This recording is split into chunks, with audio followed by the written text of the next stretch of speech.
It was a romance fueled by passion and secrecy. He was a smooth operator with a shady history. A smooth guy who could say all the right things. She, a beautiful singer with an angelic voice. She sang with such grace and passion. And a soft spot for bad boys. She didn't want her family to know. But their affair was cut short when one of them vanished into thin air. This case was just twisted beyond belief. Is this a crime of passion or the work of a cold-blooded criminal? I think he is a sociopath.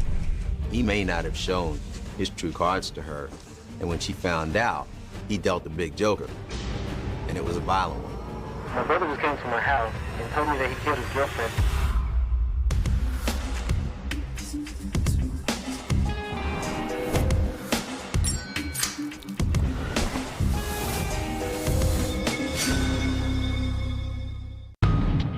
Wednesday, June 16th, 2004, 7:25 p.m. It's a humid evening in Spartanburg, South Carolina. On the south side of town, two police officers pull up to an unassuming home in a quiet neighborhood. They're investigating a missing persons report filed by a woman who's been trying to get a hold of her niece for weeks. Her aunt called in and wanted to perform a welfare check. And when police arrived, they end up forcing entry into the residence. When officers set foot inside the home, a powerful stench overwhelms them. In the bedroom, they make a horrifying discovery. There were dogs that had been there that obviously was pregnant and had puppies, and one has been there for probably a couple of weeks. They became malnourished and some of them even died. It's just a terrible scene to walk into. When detectives saw the state of the house, that's when they started to take this case very seriously because they knew that nobody would leave their house or their pet in that state. 170 to dispatch. But the officers can find no sign of the missing woman, dead or alive. The only thing investigators know for certain is the homeowner's name, Tamika Houston.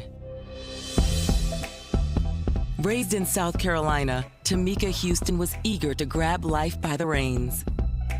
Tamika was a cute, petite, 4'11", 125-pound dynamo. She had a very outgoing personality. She had a beautiful smile. Full of life, full of life. She loved children, she loved animals. She was just a real people person. She talked to family members and friends. They said she's one of the nicest people you can meet. Tamika was also a church-going girl and never missed Sunday service.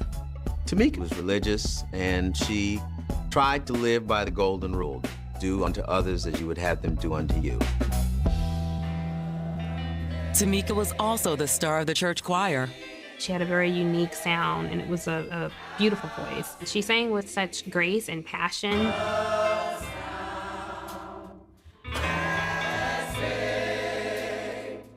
She loved to sing. Her voice, I mean, just her size, 4'11", I mean, she had a strong voice, very strong voice. Though it wasn't just her kind heart and heavenly voice that attracted people to Tamika. She was beautiful on the inside, on the outside. She was just always so sweet and friendly. Friends and family believed Tamika's talent and good looks had her destined for stardom. Tamika was trying to find herself. She just hadn't really figured out which direction she wanted to go in life professionally. And I think that she was hoping that maybe singing would be something that would lead her to the life she wanted. As much as Tamika longed to be a professional singer, she was hesitant to leave Spartanburg in order to fulfill that dream. That's because in the summer of 2000, Tamika fell for a handsome bad boy, the rough, tough, and extremely charming Terrence Moss.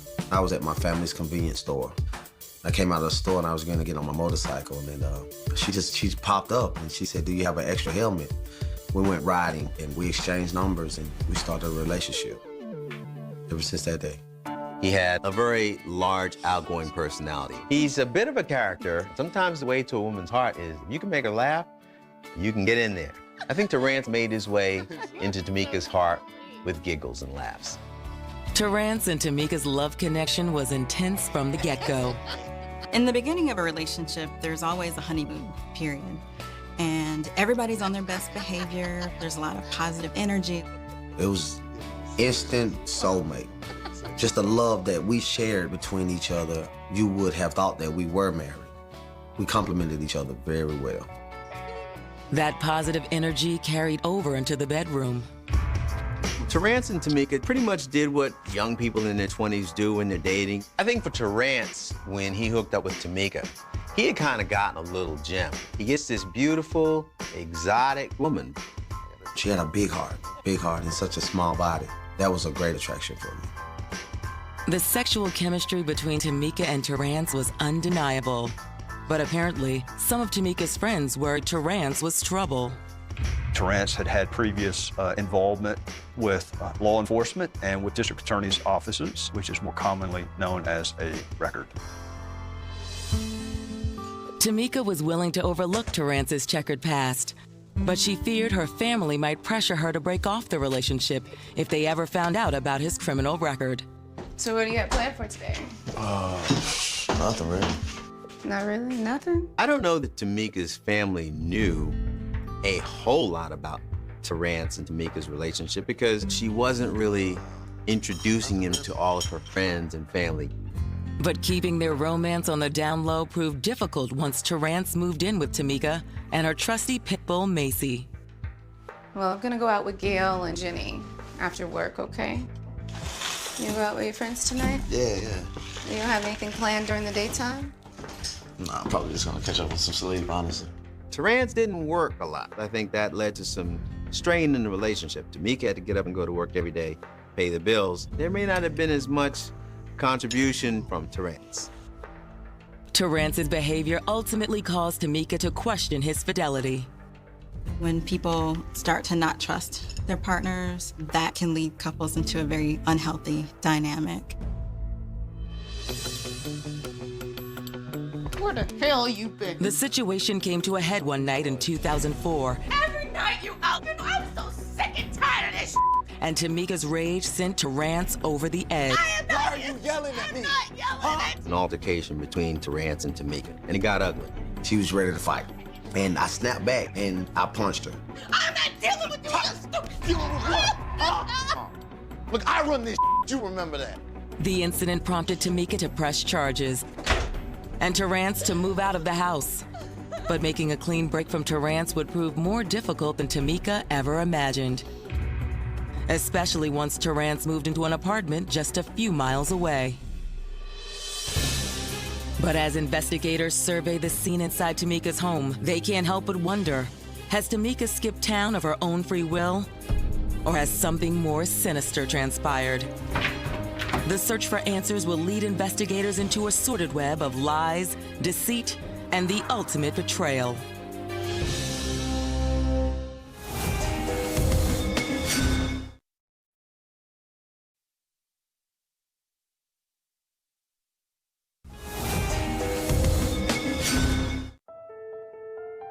When she met Terrence Moss, 20-year-old Tamika Houston thought she'd found the man of her dreams. I'm not gonna do this anymore, Terrence. But Terrence and Tamika's storybook romance had turned out to have a not-so-happy ending.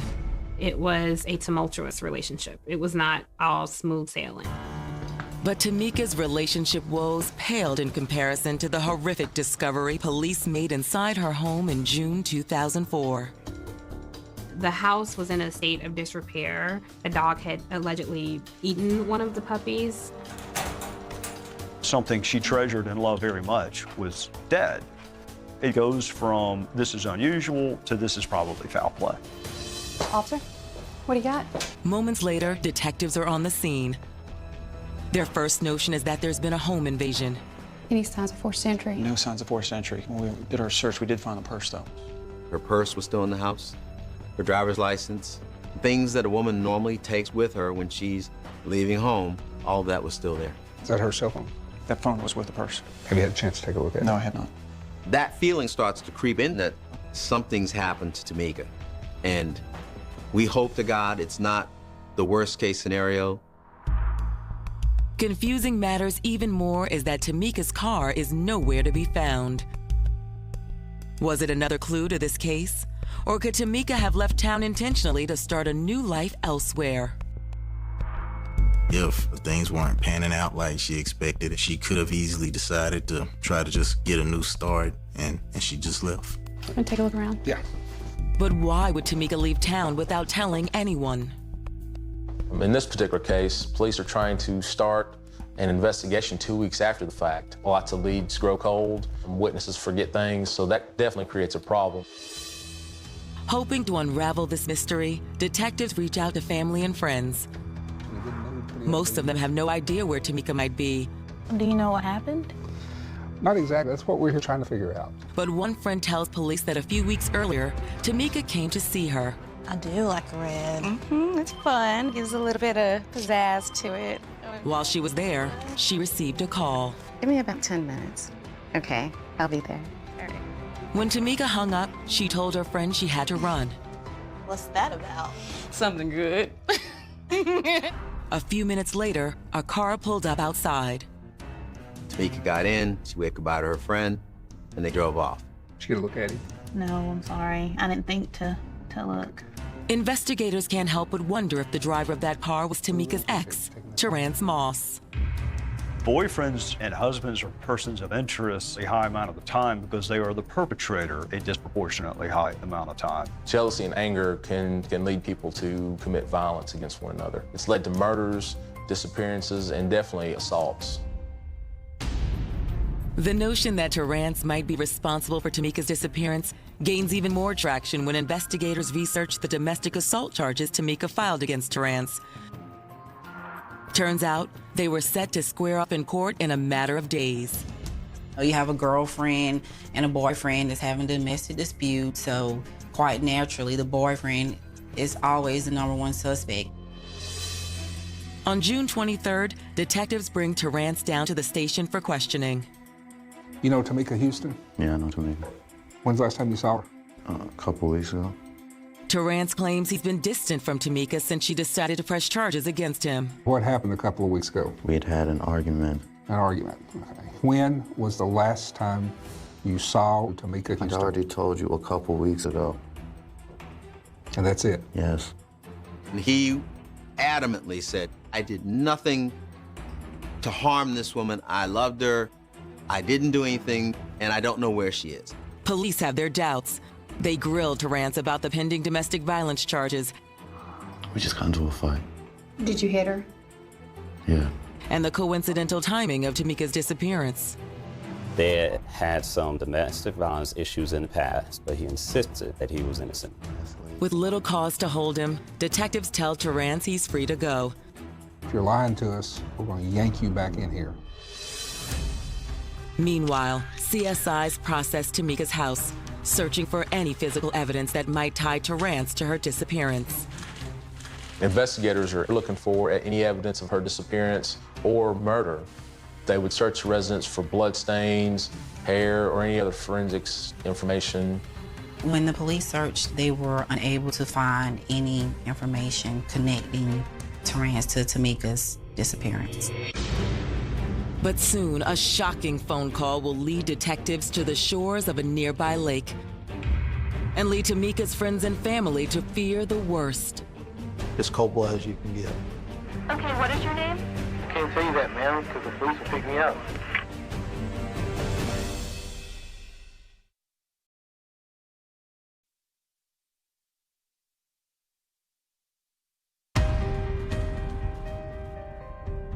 It's been almost 10 days since Tamika Houston was reported missing. Investigators have discovered that her ex-boyfriend, Terrence Moss, allegedly assaulted her and was due in court the same week Tamika went missing. That was one of those things that had the police seriously intrigued as to could he have enough motive for her to be gone. But Terrence is adamant he had nothing to do with Tamika's disappearance. And CSIs can find zero physical evidence linking him to any crime.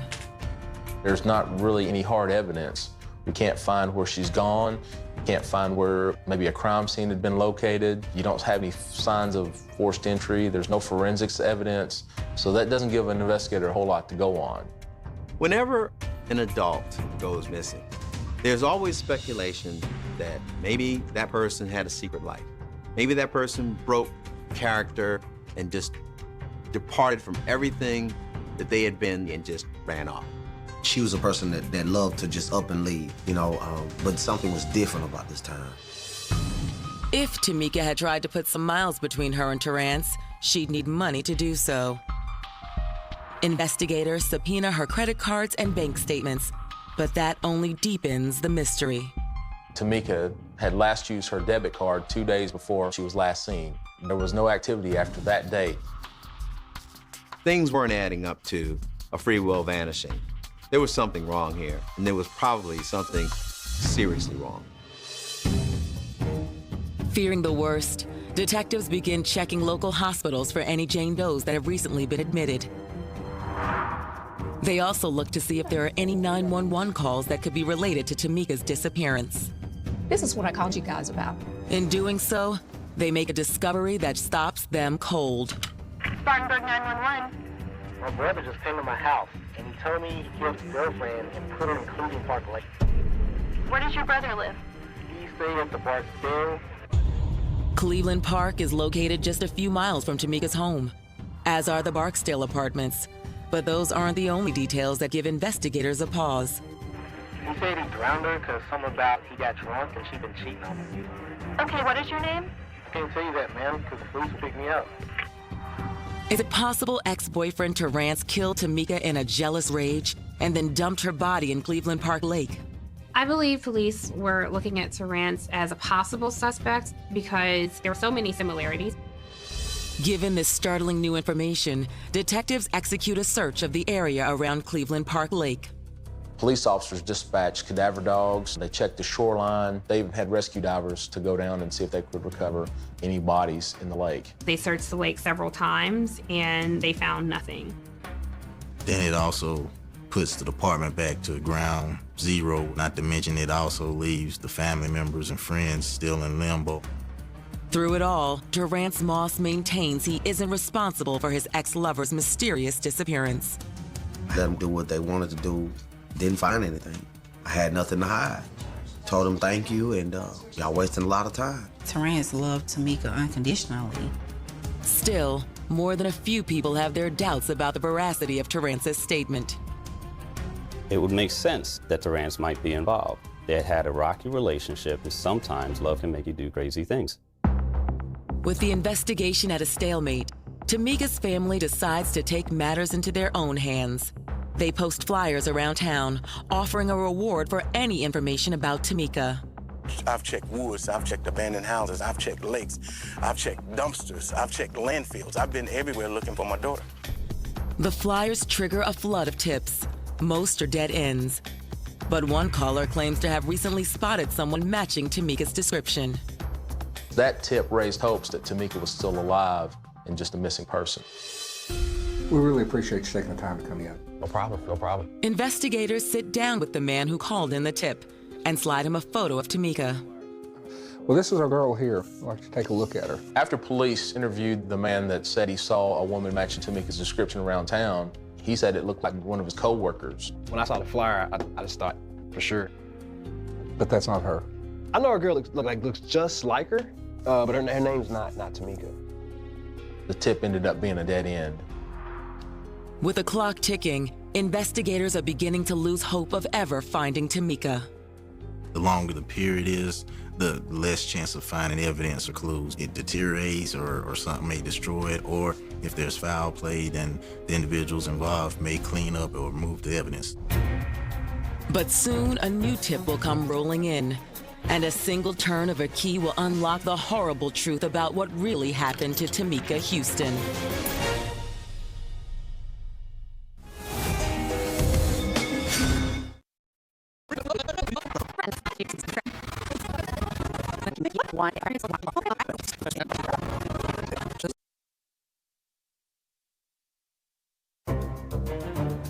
Tamika Houston thought she found true love when she met Terrance Moss. But after a tumultuous relationship ending in a violent confrontation, Tamika filed assault charges against Terrance. Shortly after that, she vanished without a trace. And investigators are struggling to understand what happened. There's not really any hard evidence. We can't find where she's gone.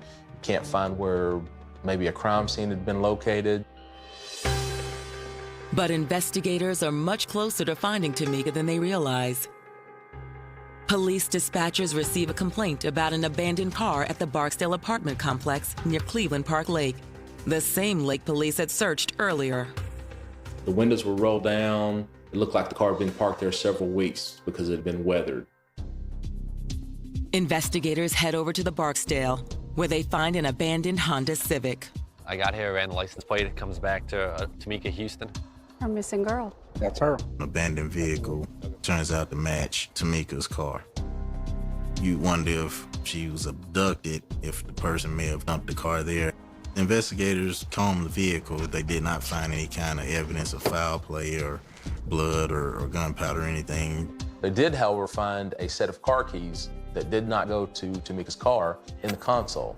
There were 2 keys that went to a car. Those keys fit Fords made between the 1950s and 1980s. And then there were a couple other keys that looked like they went more to your standard residential type door locks.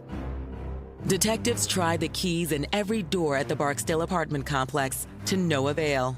They also interview several residents who provide conflicting accounts. While police were conducting the canvass of the apartment complex, they found an individual that saw 2 African-American men abandon the car in the parking lot. But a second resident reports seeing a single African-American male park the vehicle there a while back. Investigators can't help but wonder if this was the work of their prime suspect, Terrence Moss.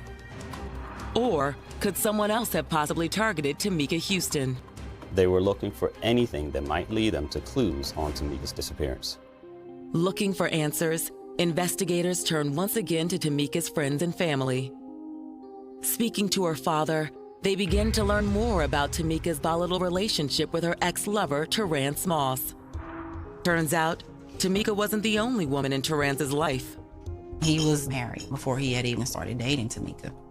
According to Tamika's father, Terrence's wife wasn't happy about his relationship with Tamika, and one day she decided to pay her a visit. This random woman shows up to Tamika's house. Turns out, she's his wife, Jennifer Moss. Could Jennifer Moss have been so angry about her husband's relationship with Tamika that she murdered her in order to put an end to the affair?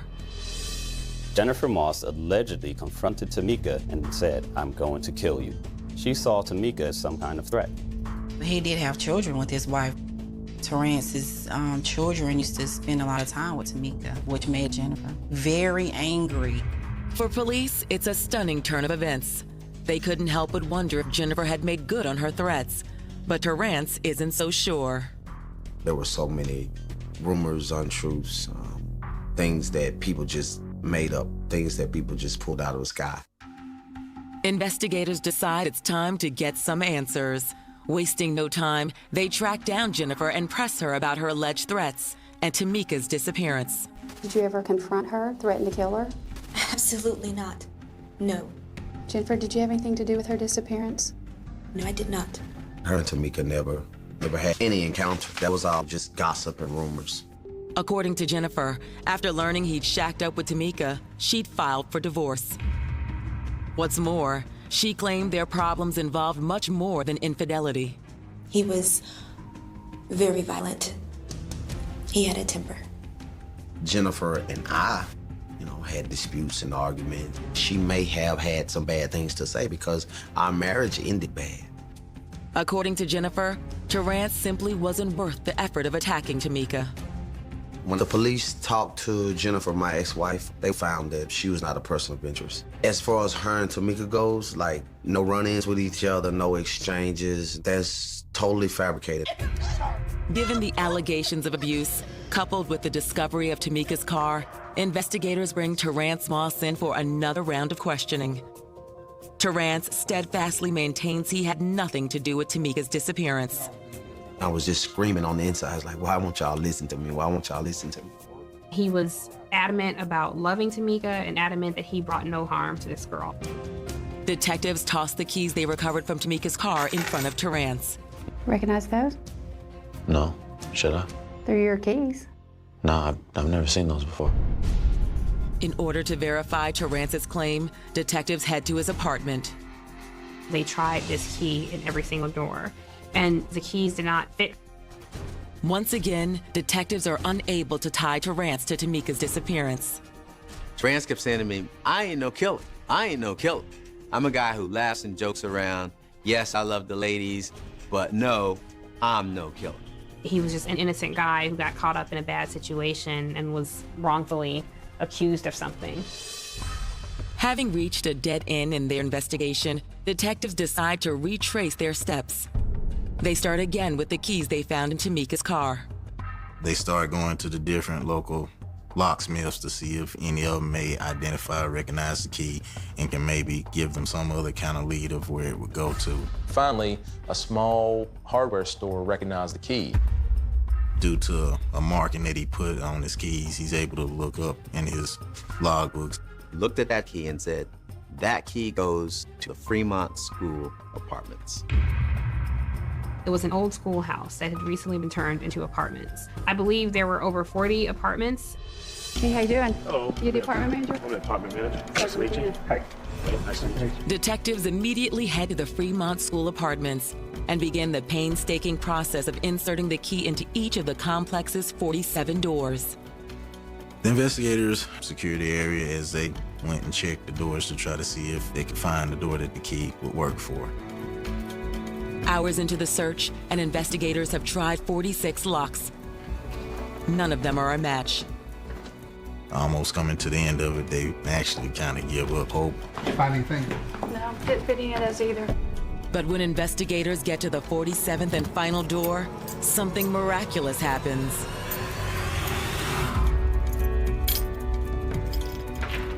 We got it. This is it. Just like a scene out of a movie, the key fit into the very last door of the building.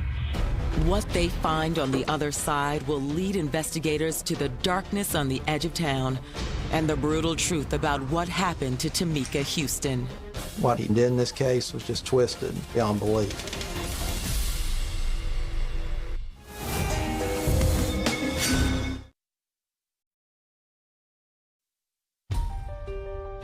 It's now been more than 5 months since 24-year-old Tamika Houston vanished.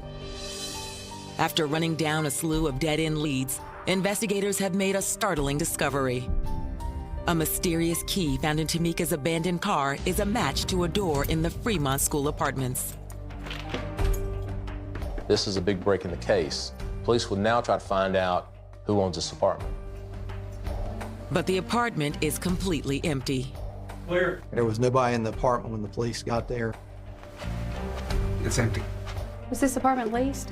Without a warrant, investigators can't formally search the place. They ask the landlord to pull the rental history on apartment 47. This unit is vacant right now. Who used to live here? A Chris Hampton. Investigators are taken aback.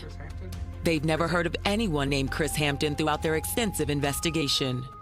The fact that there was a Christopher Hampton that did live in an apartment at that particular time throws another person of interest into the case at this point. Tell you what we're gonna do. We're gonna post an officer here at the door, come back with a search warrant and forensics, and really do a thorough search. Okay. Detectives run a background check and quickly discover Chris Hampton is no stranger to law enforcement. Chris Hampton was someone I would characterize as a thug. He was a thief, a quiet thief, not a sneaky thief. When the police actually went searching for this guy named Chris that everyone was talking about, he was in jail. If Chris Hampton was in jail at the time Tamika went missing, then it's unlikely he had anything to do with her disappearance. However, a closer examination of Chris's records reveal he's only been in jail about 5 months, which means he was a free man at the time Tamika disappeared. So what exactly is his connection to Tamika? Tamika's family did not know about Chris Hampton. A lot of her, family and friends didn't know about Chris Hampton. But one of Tamika's close friends reveals that she and Chris had recently started dating. Tamika may have went with Chris thinking that he could give her the safe haven to get away from Terrance, and he would be able to protect her and take care of her. Police also learned Tamika had met Chris at the end of April 2004, when she and a friend attended his birthday party. From the moment they laid eyes on each other, they had an instant connection. Detectives decide it's time to talk to Chris Hampton. Mr. Hampton, we need to speak to you about Tamika Houston. What do y'all want to know? What was your relationship with her? Chris explains the relationship in one word. Sex. It was sex. Nothing else. Nothing else. Chris Hampton was a smooth operator. He could present himself to Tamika Houston as this suave, smooth guy who could say all the right things. And yet, the other Chris Hampton that he may not have shown her was a criminal. It appears Tamika kept the true nature of her budding relationship with Chris a secret from friends and family. Usually, family members know, your friends know, maybe even the aunt in Florida should have known. But the first time police heard about Chris Hampton's and Tamika Houston's relationship was from him. When's the last time you saw her? Investigators ask Chris if he had anything to do with Tamika's disappearance. Chris tells them he last saw Tamika on May 27, 2004, 18 days before she disappeared. She came over, she asked me for some money, and that was it. And you're gonna stick with that's the last time you saw her? Yeah. Why were your keys in her car? Like I said, she came over, she asked me for some money, and that was it. It's the last time I saw her. To investigators, Chris's claims seem suspicious. On January 10, 2005, they obtain a warrant to search Chris Hampton's apartment at the Fremont School Complex. A forensic team combs the place. It's not long before they uncover a curious bit of evidence. They find a bleach stain, and to the naked eye, it just looks like a bleach stain on carpet. When CSIs darken the room and spray the chemical luminol, they make a ghastly discovery. It was found that this apartment was covered in blood. That had been cleaned up, obviously. But they went and checked the floorboard and found blood in the subflooring of the apartment. CSIs collect samples and compare them to DNA collected from Tamika's apartment. It found that the blood was Tamika's blood. That would definitely move Mr. Hampton to the front of the line as far as suspects go. But a suspect in what exactly? Detectives still don't know if Tamika is alive or dead. The blood evidence found at Chris Hampton's apartment would not have been out of place. If she'd spent any time around him and they were in a relationship, it's quite possible that the blood could have gotten there in another way. The blood evidence is enough to bring formal charges against Chris Hampton. Based off the evidence, they had enough probable cause to have him arrested. With charges pending, investigators question Chris again. They confronted him with the evidence they had, obviously the blood that was found in his apartment. You want to tell us the truth? That's when Chris Hampton does a surprising about-face. I know what happened. I guess the guilt had ate him up, and he decided to come clean. He admitted that he had actually been the one that killed Tamika. We got into a fight. It got heated, and I hit her. Tell us exactly how it happened. Hello? According to Chris, it all began on the afternoon of May 27, 2004. Just give me about 10 minutes and I'll be out there. Okay. After talking to Tamika on the phone, Chris picked her up at her friend's house. And they returned to his apartment, where Chris claims the two then had sex. Later that evening, while Chris was ironing a shirt, Tamika asked to borrow some money. Baby, can I borrow $200? You know, I'm gonna pretend like you didn't say that. That's what I'm gonna do. Pretend like you didn't say that at all. Like I didn't. His version is she was asking for money. He made it clear to Tamika he didn't have any money to give to her. You dare ask me for money when you know I got kids, I got things to take care of? He was going to provide for a child he had with another woman. How do you keep putting your kids and me in How one? dare you tell me that, listen, this ain't love. This is not a relationship. Stay out of my business, don't ask me for no money.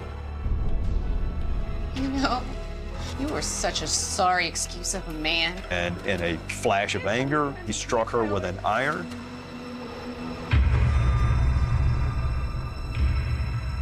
She fell to the ground and I knew she was dead.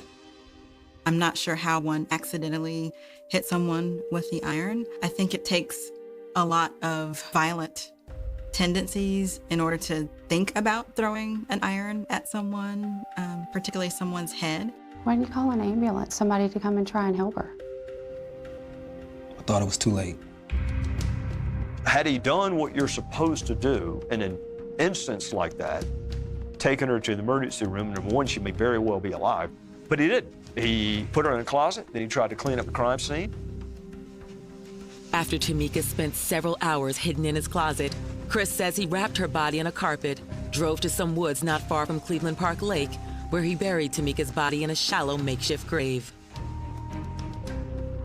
It's also shocking that he could just murder her and dump her in a gravesite like common trash. That disturbs me.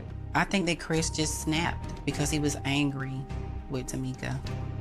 The guilt got to him, and I think it ate him up basically at that point, and he panics.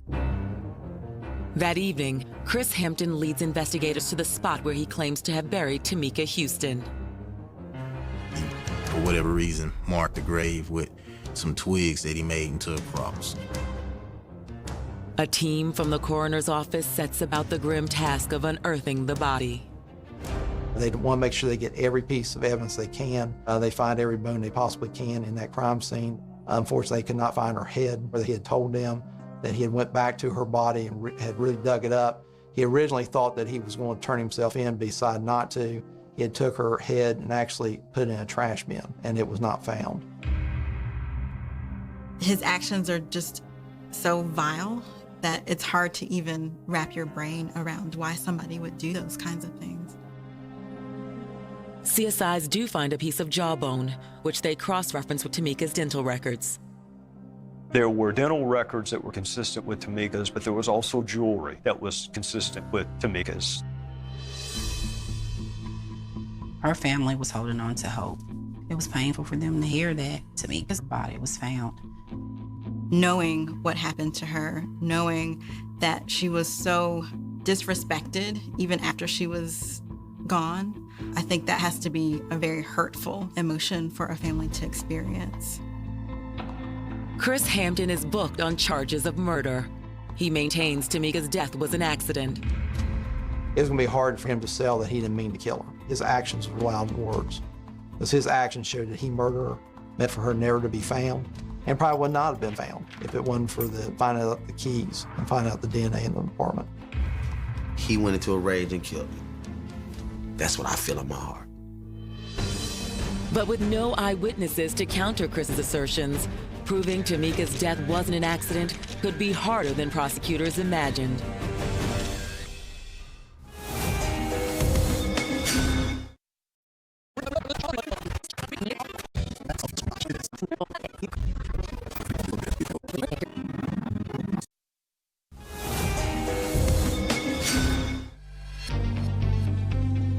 Searching for answers in the Tamika Houston case, detectives have finally uncovered the truth. It seems that in an effort to protect herself from her allegedly abusive ex-boyfriend, Terrence Moss, Tamika found herself in the arms of a lover with an even more violent streak. Career criminal, Chris Hampton. Tamika, obviously from the pattern that we're starting to see, had an interest in bad boys. And unfortunately, which led her to this violent individual. When are you gonna make me a priority? Oh, what priority? He may not have shown his true cards to her, and when she found out, he dealt the big joker, and it was a violent one. Chris Hampton maintains Tamika's death was an accident. Prosecutors find Chris's claim dubious, but with no other eyewitnesses to refute his story, a murder conviction is by no means a slam dunk. It was not necessarily murder. It could have been manslaughter. It could have been self-defense. It could have been an accident. On April 3rd, 2006, the trial begins. Chris Hampton is led into Spartanburg Circuit Court in shackles. If convicted, Chris could face 30 years to life in prison. But before opening statements begin, Chris Hampton makes a surprise announcement. He admitted that he killed Tamika Houston with malice aforethought. He got angry.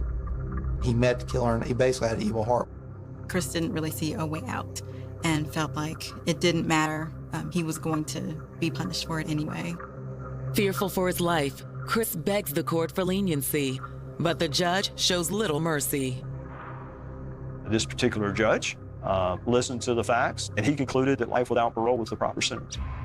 He will be in prison until he dies. Even as Chris Hampton is carted off to prison, Those closest to Tamika can't help but lament the bizarre chain of events that led to her murder. I would just want to be able to sit and look him in his eyes, in his face,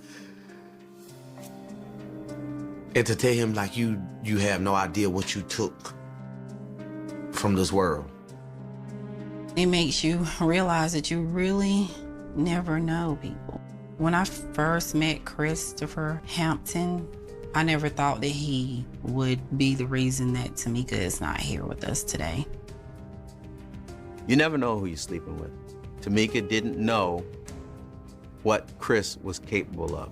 She hadn't seen the dark side of his personality. And when person had a tidbit, a suspicion, a memory they believed might help us. It was a testament to how deeply Aggie had touched their lives. As I meticulously sifted through these anonymous tips, one particular report from the early hours of June 1st, the day Aggie's body was discovered, stood out. A woman had called, reporting that she was taking her niece to the early morning bus stop, around 5:30 a.m. As they passed the bridge over Raven's Leap Falls, she clearly saw a car parked directly on the bridge itself. The car, she described, was a boxy-style, blue or greenish sedan vehicle. It was completely out of the ordinary for any vehicle, let alone one of that description, to be parked there at that isolated hour. Well, why is it parked there? I pondered, a grim, undeniable answer already forming in my mind. Perhaps, just perhaps, it was parked there because its occupant was in the agonizing final throes of dumping a body into the creek from this very car. I made a critical mental note. This car, if found, could be another vital piece of evidence, not of the murder itself, but of its terrible aftermath. I continued to reach out, to contact people who knew Aggie, relentlessly searching for any discordant note in her harmonious life. Eventually, we discovered a long-time acquaintance, Harold Jameson. This was someone who definitely needed to be intensely drilled down upon. "Thank you for agreeing to meet with me, Mr. Jameson," I began, seating him in a small, windowless interview room at the station. We asked him about their relationship, what the precise status of it was at the time of Aggie's death. Harold then gave us a very troubling account of his movements, a story so bizarre it almost defied belief. "Well, actually, Sergeant, I was over by the spinning cycle laundromat that night," he said, his voice hesitant. My heart leaped.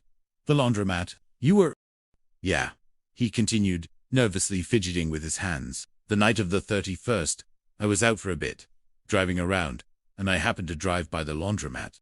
I saw Aggie's car, that old Volvo, and it was running right there in front of the place. We'd kind of left things on a bad note a few weeks back, you know, a stupid fight, and I wanted to try and set things right with her. Apologize, maybe. So I waited on her."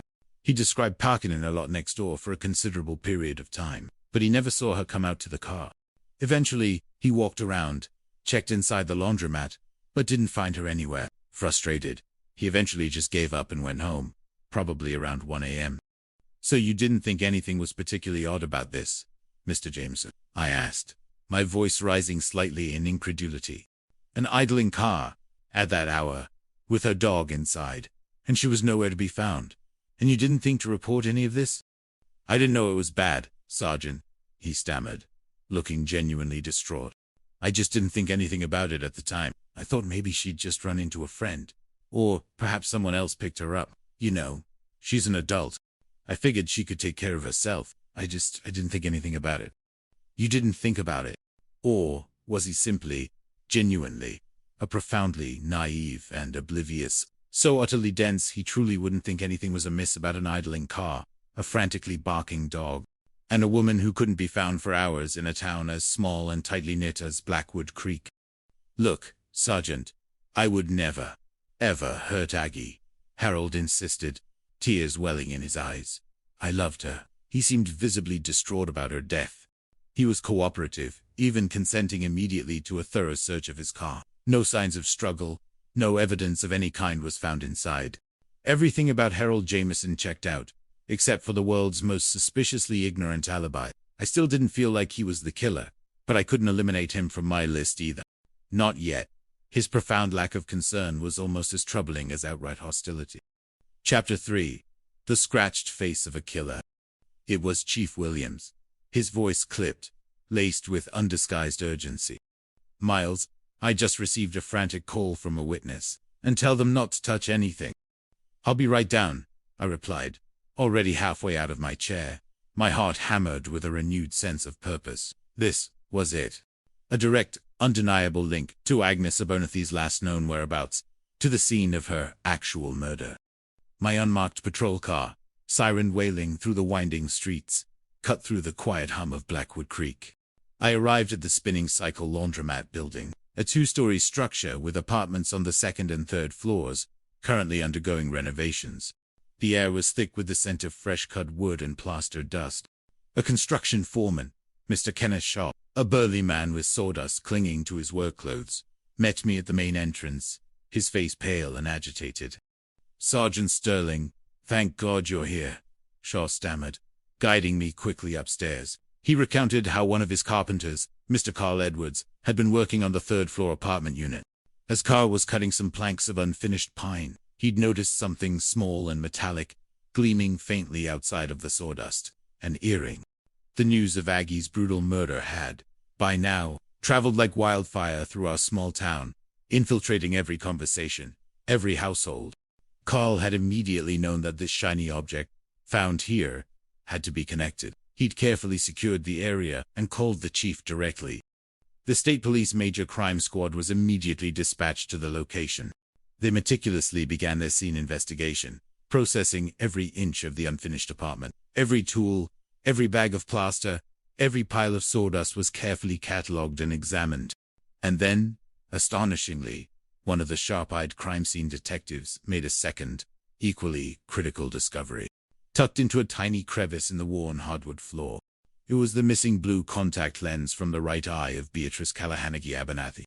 There was no longer any question in anyone's mind. This was the scene of the struggle, the brutal violence, the very place where the last agonizing moments of her life played out.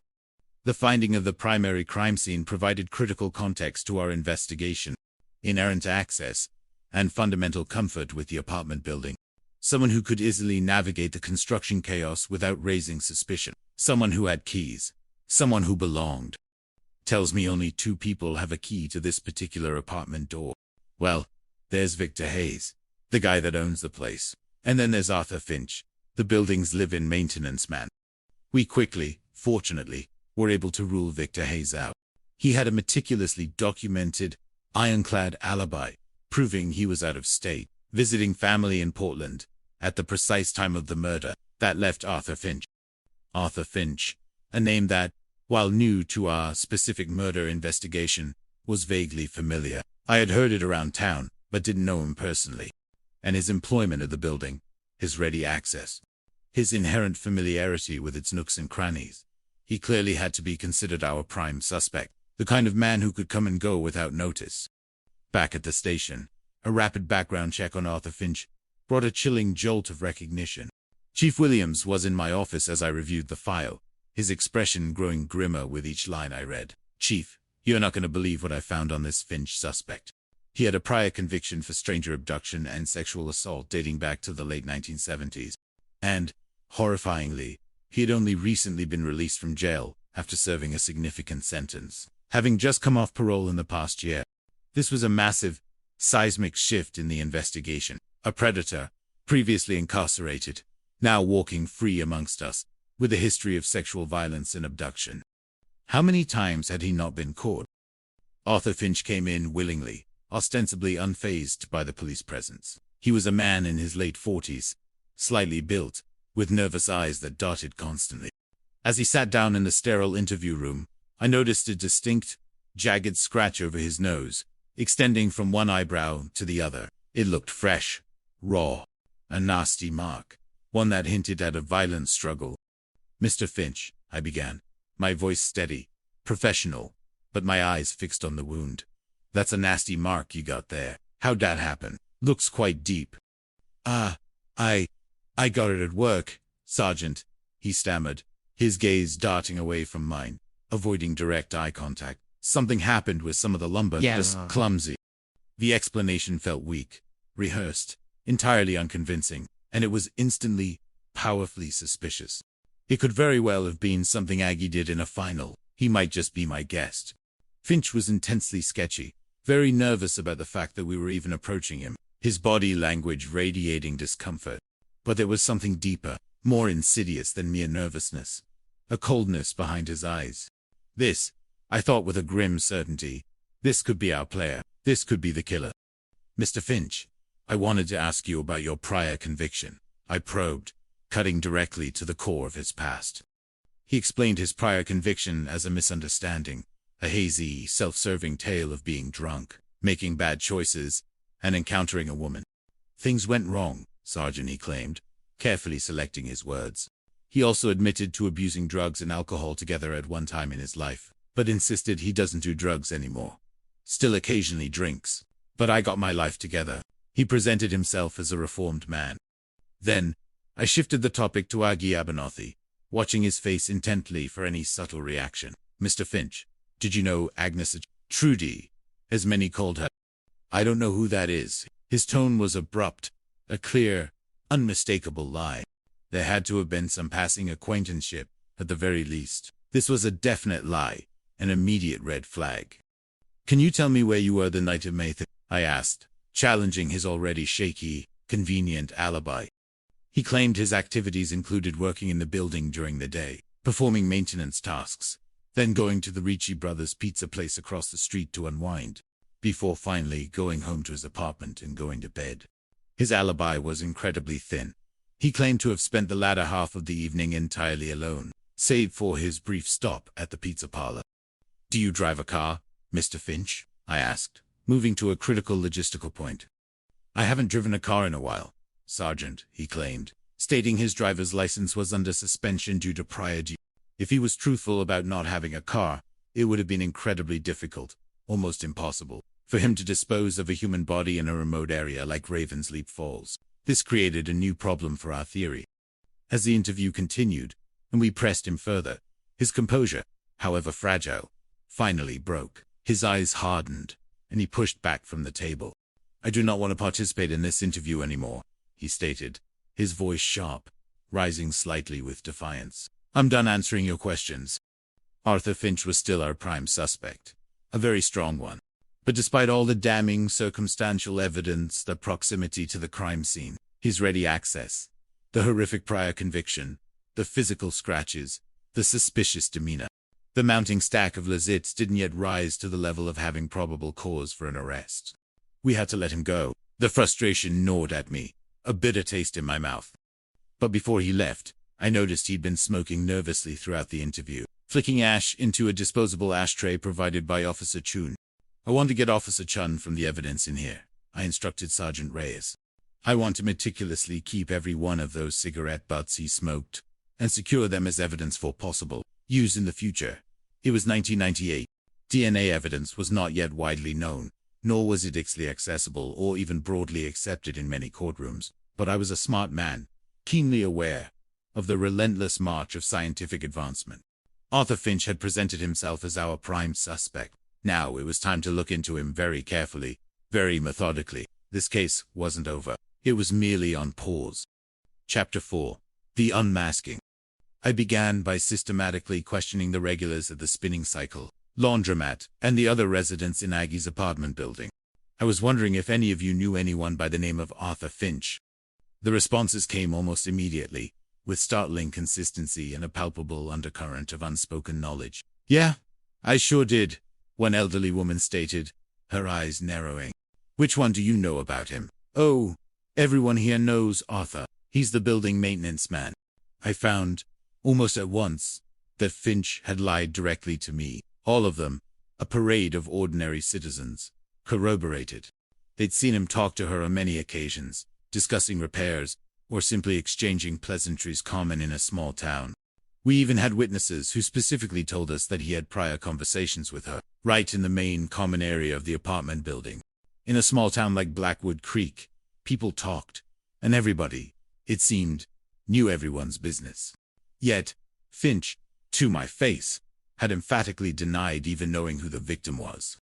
Anytime you interview somebody, you're looking for the first lie, because if you lie to me, I'm talking to the right person. Finch's lies were stacking up, forming a tottering tower of deceit, that was ready to collapse under its own weight. By Finch's own admission in our first interview, he had gone to the Ricci Brothers pizza place, the Cheesy Corner, directly across from the laundromat, on the evening of May 31st and had consumed a few beers. My next immediate stop was the pizza place, to see what the Corona brothers, Vincenzo and Carlo Ricci, had to say about their interaction with Mr. Finch that evening. "How's it going, Vincenzo?" I greeted the co-owner, stepping into the warm, inviting aroma of baking dough and melting cheese. "Hey, detective, how's it going? Come on in." We interviewed both brothers, Vincenzo and Carlo Ricci, who owned the Cheesy Corner. I later recounted to Sergeant Reyes. They both knew the maintenance guy, Arthur Finch. He came across as actually a really nice guy. They said, quite friendly, irregular. He would come in quite frequently, usually to unwind after his shift. "Was he here on the 31st? I asked. "Oh yeah, he was here," Detective Vincenzo confirmed, wiping flour from his apron. "Came in pretty early. Actually, probably right after closing for the night of the building." Both brothers described him as being profoundly depressed and definitely under the influence of alcohol, if not something stronger. "Hey, Arthur, you doing okay? You seem a little upset, buddy?" Carlo had asked him, concern evident in his voice. "My girlfriend, man," Finch had muttered, slurring his words. Apparently, the woman that he was with, Clara, he claimed to have caught her with another man. He said he simply could not handle that, and he had gotten really, really upset. Ugly argument erupting between them earlier in the day. He claimed to have been drinking steadily since then, trying to drown his sorrows. Carlo's sister, Maria, who also worked behind the counter, a kind-hearted woman, even sat down with him for a moment, trying to offer some comfort. Finch, desperate for companionship or distraction, had even brazenly asked her to go to the local bowling alley down the street with him. "Come on, Maria. You can come for a little while, right? Just to talk." I knew there was definitely something wrong with him that night, Vincenzo stated, a grim look on his face. I was now fully aware that Arthur Finch had told me not one, but two major, demonstrable lies. First, his categorical denial that he didn't know Aggie Abernathy. Second, his insistent claim that he had given up drugs and alcohol and was a changed person, rehabilitated from his past vices. These lies painted a chilling picture of a man desperate to conceal his true nature, a man teetering on the edge of a violent unraveling. So I brought Finch back in for a second interview, ready to confront him with the overwhelming, accumulating evidence of his deceit. The mask he had so carefully constructed was about to be ripped away. I laid it out for him, starkly, leaving no room for denial. "No, no," he insisted again, stubbornly, vehemently clinging to the initial lie, even when faced with overwhelming evidence. We continued to confront Finch with his many lies. At that point, he still, incredibly, claimed he did not know Aggie. But his resolve was clearly weakening. He did, however, finally admit to having fallen off the wagon, conceding that he had indeed been drinking heavily. This, he maintained, was solely because he was so distraught over his cheating ex-girlfriend, Clara, being with another man. It was an excuse, a partial truth intended to camouflage a deeper, more monstrous one. "What's your girlfriend's name, Arthur?" I pressed, shifting the focus abruptly, looking for any other points of leverage, any other threads to pull. "Clara. Clara what?" Finch was emotional, distraught, putting on a whole scene, his shoulders slumping, his voice trembling. He acted as if he couldn't believe that he was being blamed for this heinous crime, for Aggie's murder. "I'm done with all this," he protested, attempting to be dismissive, agitated. But Mr. Finch, with every word, every lie, every desperate deflection, was digging his own grave deeper and deeper.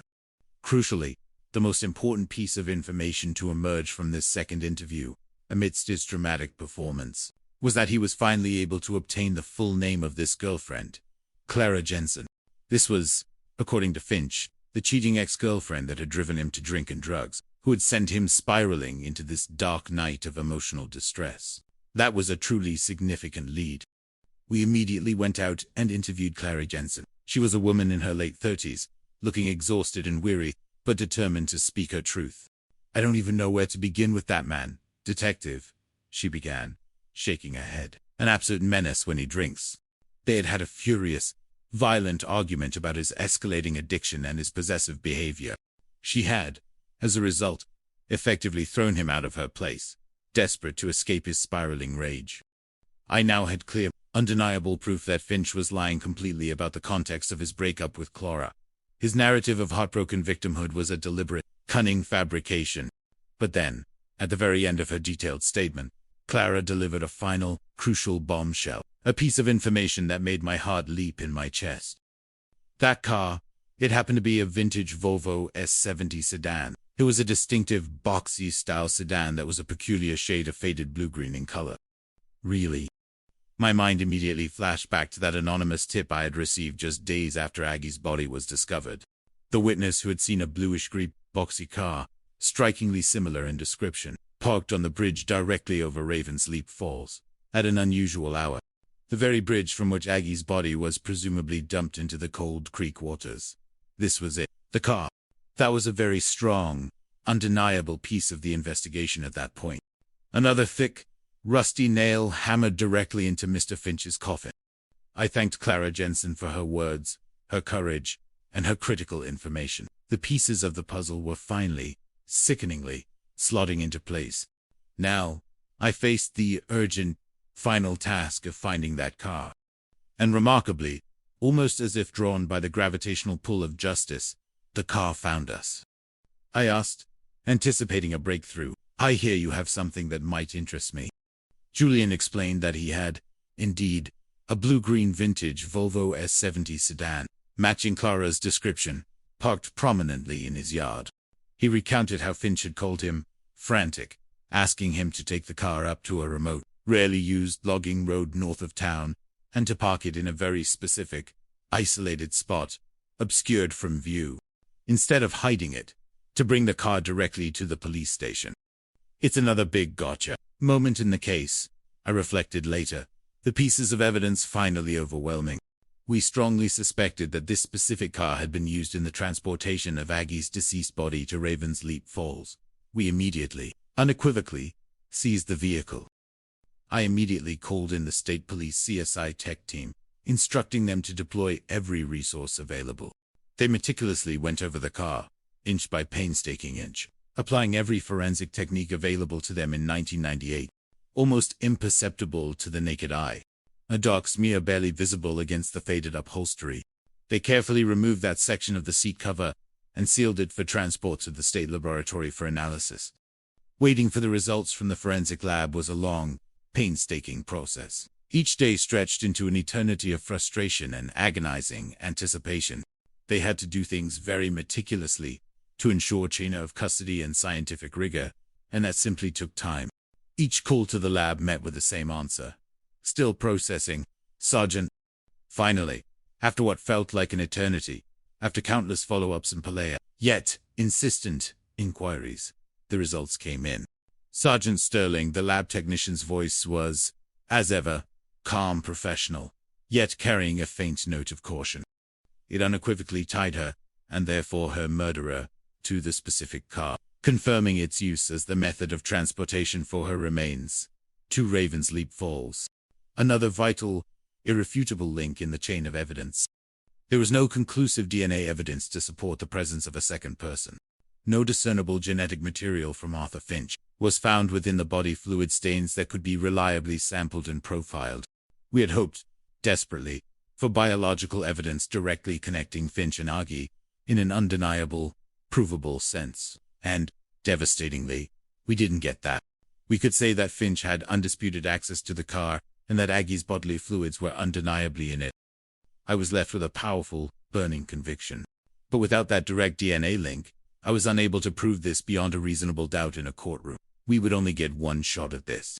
If a jury threw it out, if they returned a not guilty verdict, we could never come back at him. The unparalleled access, the horrific prior conviction for sexual assault and abduction, the physical scratches on his face, the suspicious demeanor, the car linked directly to the victim all pointed inextricably. But without that final, clinching, scientific piece of direct evidence, there just wasn't quite enough, not in 1998, to secure an arrest and a subsequent conviction that would withstand a vigorous defense. So, I did what all homicide detectives sometimes have to do, a task both agonizing and profoundly necessary. I waited. Chapter 5. Justice delayed. The waiting was excruciating, a shadow clinging to my every waking thought. But patience, a grim necessity in the desolate world of cold cases, was something I had cultivated over years, something I now possessed, something I needed to exercise. I knew, with a gut certainty, that I couldn't prosecute Arthur Finch then and there. Not yet. Not in 1998. The forensic science wasn't ready for him. I had to wait for some other method, some future scientific advancement, to unequivocally tie Mr. Finch to this horrific crime. The law demanded irrefutable proof. The frustration of living with an unsolved case. It was even more difficult in a small town like Blackwood Creek, where everyone knew me as the stumbling block between justice and the brutal, senseless death of a beloved community member. You see these people at church, in the grocery store, at every town meeting, at every turn, and you see the look they give you, the look of disappointment, the look of blame, the look of guilt, the unspoken accusation that their local lawmen, had somehow failed them. It was particularly difficult to face B's daughters, Abigail and Iris. Their grief remained raw, their questions constant, their eyes pleading for answers I couldn't yet give them. There were so many crucial investigative details I couldn't tell them, elements of Finch's lies and Clara Jensen's story that had to remain confidential, for the ultimate integrity of a future prosecution. Why would somebody have done that? How could you? How could you do something like that? Their voices, thick with pain, still echoed in my memory. But the more time that passed, the stronger the grim reality became. I was still absent some vital linking pieces, some technological breakthrough, to bring this whole thing together and secure an ironclad conviction. The initial scientific limitations were a stark barrier. I explored every avenue, every possibility, leaving no stone unturned in my relentless pursuit. At one point, we found some unique wood shavings from Clara Jensen's vintage Volvo S70 car the Vericar Finch had driven. Sergeant Sterling came to me, Dr. Vargas would recall, and was discussing the wood that was found in the car. I found out the FBI has a wood expert, Dr. Vargas stated, her tone one of mild amusement, but also professional respect for my tenacity. A wood expert, I retorted, genuinely incredulous. What do you mean? There's a professor of wood. Is that even a real thing? But if there was an expert, anywhere in the country, who could help, I would use them. I had to. We secured funding and authorization, and brought in experts in forensic wood evidence, consultants from outside the state lab, seasoned botanists, and they meticulously analyzed the samples. Their determination, after painstaking microscopic and chemical analysis, was detailed and compelling. The wood chips and fragments found in the car, indeed, originated from the specific construction materials at the apartment building, above a laundromat. This was groundbreaking for its time, proving they were physically transferred from the primary crime scene into the car, and subsequently could have been transferred to the secondary dump site at Ravens Leap Falls. It was innovative, cutting-edge trace evidence for 1998, pushing the boundaries of forensic science. But it was, in a sense, what would later be viewed as junk science, relative to what the future would hold. Everyone, even then, was beginning to talk about DNA. Everyone wanted that sure hit, the ceiling high probability numbers that indisputable DNA evidence could provide. So the prosecutor, after reviewing the detailed, technical report, looked at me, a slight frown of polite skepticism on his face, and said, "Okay, Miles, you've got wood chips. That's good. Thank you for your It was a polite dismissal, an acknowledgement of my dedication, but a clear sign that my evidence, however, was not quite the smoking gun he needed for a slam-dunk murder conviction against a high-risk defendant. But if you look at where my mind was going on this, you can just see that I wasn't giving up. I was constantly calling the crime lab, sending additional evidence. We had to wait for DNA science to move forward, to evolve into a far more powerful and pervasive investigative tool. We had to wait for some other, irrefutable method to unequivocally tie Mr. Finch to this crime. And so, despite my personal conviction and mounting circumstantial evidence, the matter eventually, agonizingly, went cold. It stayed cold for a long, unimaginable time, for 16 years. It stayed cold until the year 2030. 16 long, silent years had passed since the brutal murder of Agnes Abernathy. 16 years of her daughters living with questions, of the community's lingering unease, and of my own quiet, persistent frustration. The very cold case unit that I had helped establish in my later years at the department. The original physical evidence, that minute section of seat cover from Clara Jensen's Volvo, meticulously preserved by my foresight, carefully sealed away, was finally brought out of storage for re-examination. The lab, now equipped with state-of-the-art forensic capabilities far beyond what existed in 1998, was able to do what was once impossible: identify viable DNA in the minute biological material that had been in Clara Peterson's car. They were able to extract and amplify minuscule traces of semen from the nearly invisible body fluid stains on the seat cover, degraded samples that the earlier methods simply couldn't detect or profile. To keep, when I first talked to Arthur Finch back in 1998, preserving them against all odds. And there it was, a direct, unequivocal match. Her voice brimming with a triumph I had dreamed of for years. A joint team of investigators from the state's attorney's cold case unit, along with federal assistance, traveled south and arrested him without incident. He was transported back north, up to Connecticut, brought back to the very state where he had committed his heinous crime. They attempted an interview. Finch, of course, predictably, declined. He wouldn't say a word, his face a stone mask of defiance, even when presented with the cold, hard, irrefutable evidence. He remained a silent, stubborn, cold figure, attempting to cling to the last vestiges of his control. But his silence no longer mattered. The evidence spoke for him. He was angry. He was upset. He hated the world. And most likely, he particularly hated women at that moment, seeking an outlet for his simmering rage. And then, in a horrifying twist of fate, he saw Agnes Abernathy. Somebody he knew, someone familiar, kind, One must keep in mind that sexual assault is not, fundamentally, a crime of sexual gratification. And he selected B. Callahan, a woman of warmth and kindness, precisely because of her gentle nature, a vulnerable target for his monstrous impulses. "Hey, Aggie." Aggie, ever friendly, ever gracious, her voice open, trusting. "Hey, Aggie. I was just heading up to check on the empty apartment upstairs, the one I was telling you about for possibly relocating. Did you want to come up and check it out real quick? And my laundry." "Oh, it'll only take a minute, Aggie. Just a quick peek. Come on. It'll be fast. Then you can go. Won't take long at all. Just upstairs." He lured her up into that empty, isolated apartment unit, the very space that would become the primary crime scene. Aggie, innocent, unsuspecting, trusting in the familiarity of her building's maintenance man, went with him. She didn't feel threatened by him. She had no idea she was placing herself in that type of grave, mortal danger. Once they got up into the apartment, the door closed, and the monster inside Arthur Finch emerged. He attacked her brutally.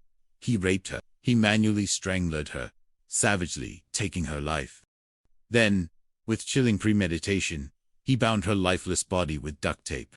He drove her to the secluded Raven's Leap Falls in the early hours of the morning, the blue-green sedan a ghostly, boxy shape in the dim pre-dawn light. There, with cold contempt, he dragged her body from the car and then threw her into the stream, discarding her like garbage, a final act of desecration.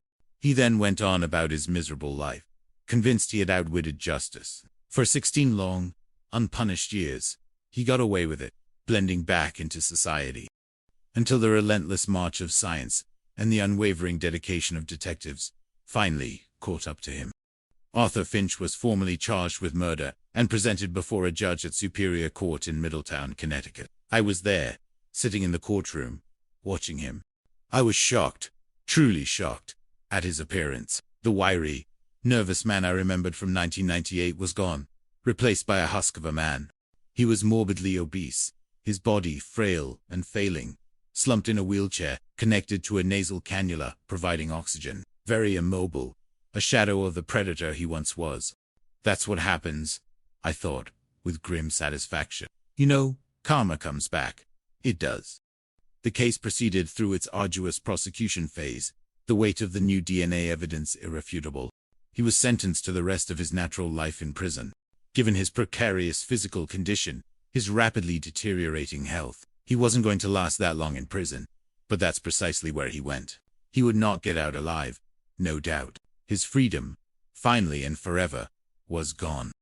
Grace and Iris Abernathy, Aggie's daughters, were present in the courtroom, their faces though still etched with the pain of decades, now bore a fragile sense of closure, of peace. "I'm glad he's finally paying the price for what he did," Grace said outside the courtroom, her voice clear, firm, a profound strength emanating from her. "Arthur did an awful lot of damage that night, to a lot of people, to be too Aggie, to her family, to the entire town. It's just a good thing that it's finally done. Who was so incredibly kind to people, so caring. She's truly missed. Aggie is truly missed every single day." But we knew, with quiet conviction, that we could do the case. I personally have no regrets as to how long this took. I carry a lot of frustration from the years of waiting, the quiet battles fought, but I also carry a profound sense of satisfaction. If I had not resolved this case to this day, I still would be working on it, because justice demanded it. And now, justice has been provided.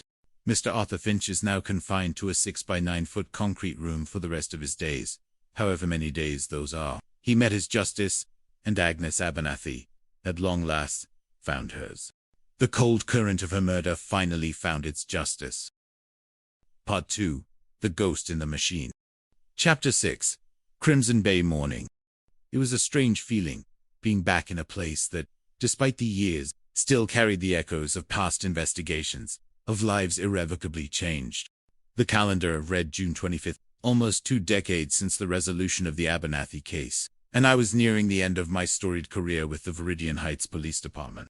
The early morning fog, a common curtain along the Oregon coast, clung to the sleepy suburbs of Viridian Heights, a sprawling town northeast of the vibrant hub of Portland.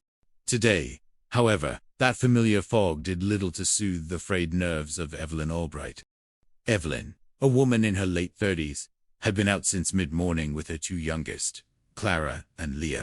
The usual Saturday chaos of shopping navigating the labyrinthine aisles of big-box stores, the cheerful insistence of her children for brightly colored toys. The mundane rhythm of consumerism was her reality. But for Evelyn, an inexplicable undercurrent of unease had been simmering all day, a quiet, unsettling premonition. Her husband, Arthur Caldwell, was at home, ostensibly working on a project in the garage. They were just unloading the last of the shopping bags from the minivan into the kitchen, the flimsy plastic rustling, when the ordinary shattered with brutal abruptness. Eleanor, balancing a carton of milk and a bag of discount cereal, heard at first a sound that, even now, years later, reverberated in her nightmares with chilling clarity. Clara, her spirited 7-year-old daughter, let out a piercing scream from deeper within the house, from the area of the garage entrance. "Mom, what is going on?" The pure, unadulterated terror in her child's voice froze Evelyn in her tracks, her muscles locking. Liam, her 4-year-old son, then stumbled into the kitchen, his small face pale and twisted with an expression Eleanor had never seen. A blank, horrified stare. His tiny finger pointed, trembling, towards the hallway leading from the garage. "Mom, there's blood everywhere." His voice was a thin, reedy whisper, devoid of its usual playful cheer, stripped of all childish innocence. Evelyn's blood ran cold. The groceries clattered to the floor, milk cartons splitting open, milk pooling white against the linoleum. Her mind reeled, grasping frantically for a rational explanation. An accident, a clumsy fall, but Leo's words blood everywhere. The image clawed at her, raw and terrifying, painted in her imagination even before she saw it. She didn't dare go further inside. Her instinct, primal and absolute, was to protect her children, to shield them from whatever monstrous scene awaited them. She scrambled back out of the house, fumbling for her phone with trembling fingers, the cold plastic suddenly feeling alien, slippery, in her grasp. The chill of the coastal fog seemed to intensify, wrapping around her in a suffocating, almost predatory embrace. Dialing 911, her voice rose in a frantic, hysterical shriek.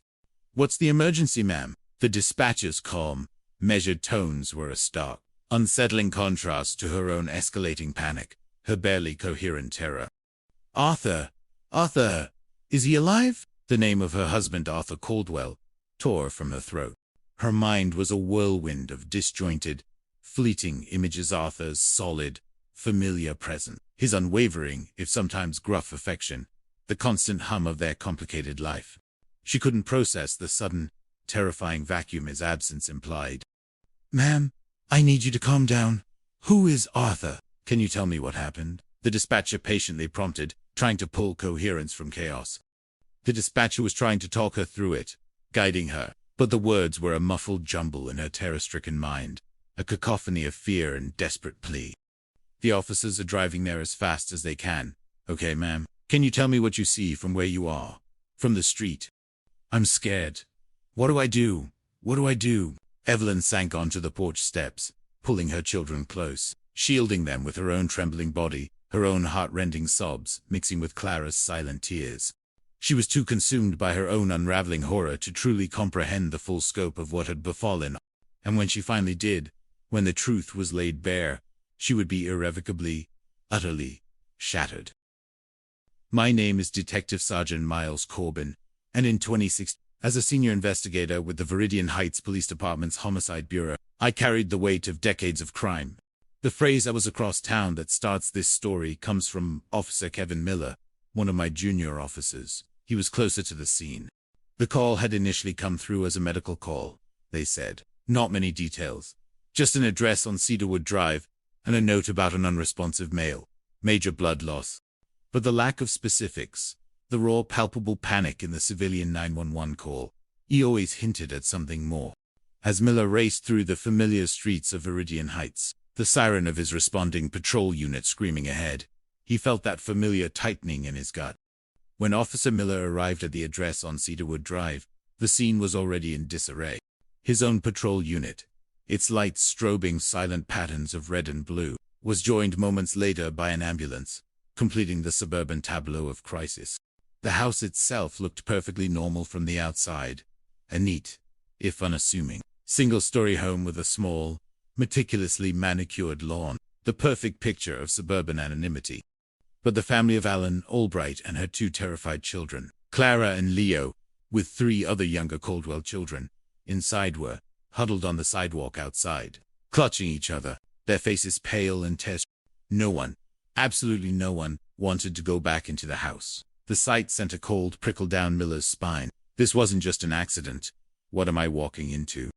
"Ma'am, what's going on?" Miller asked Evelyn, trying to glean coherent information, but she was largely incoherent, her body trembling with uncontrolled fear, her answers choked by sobs.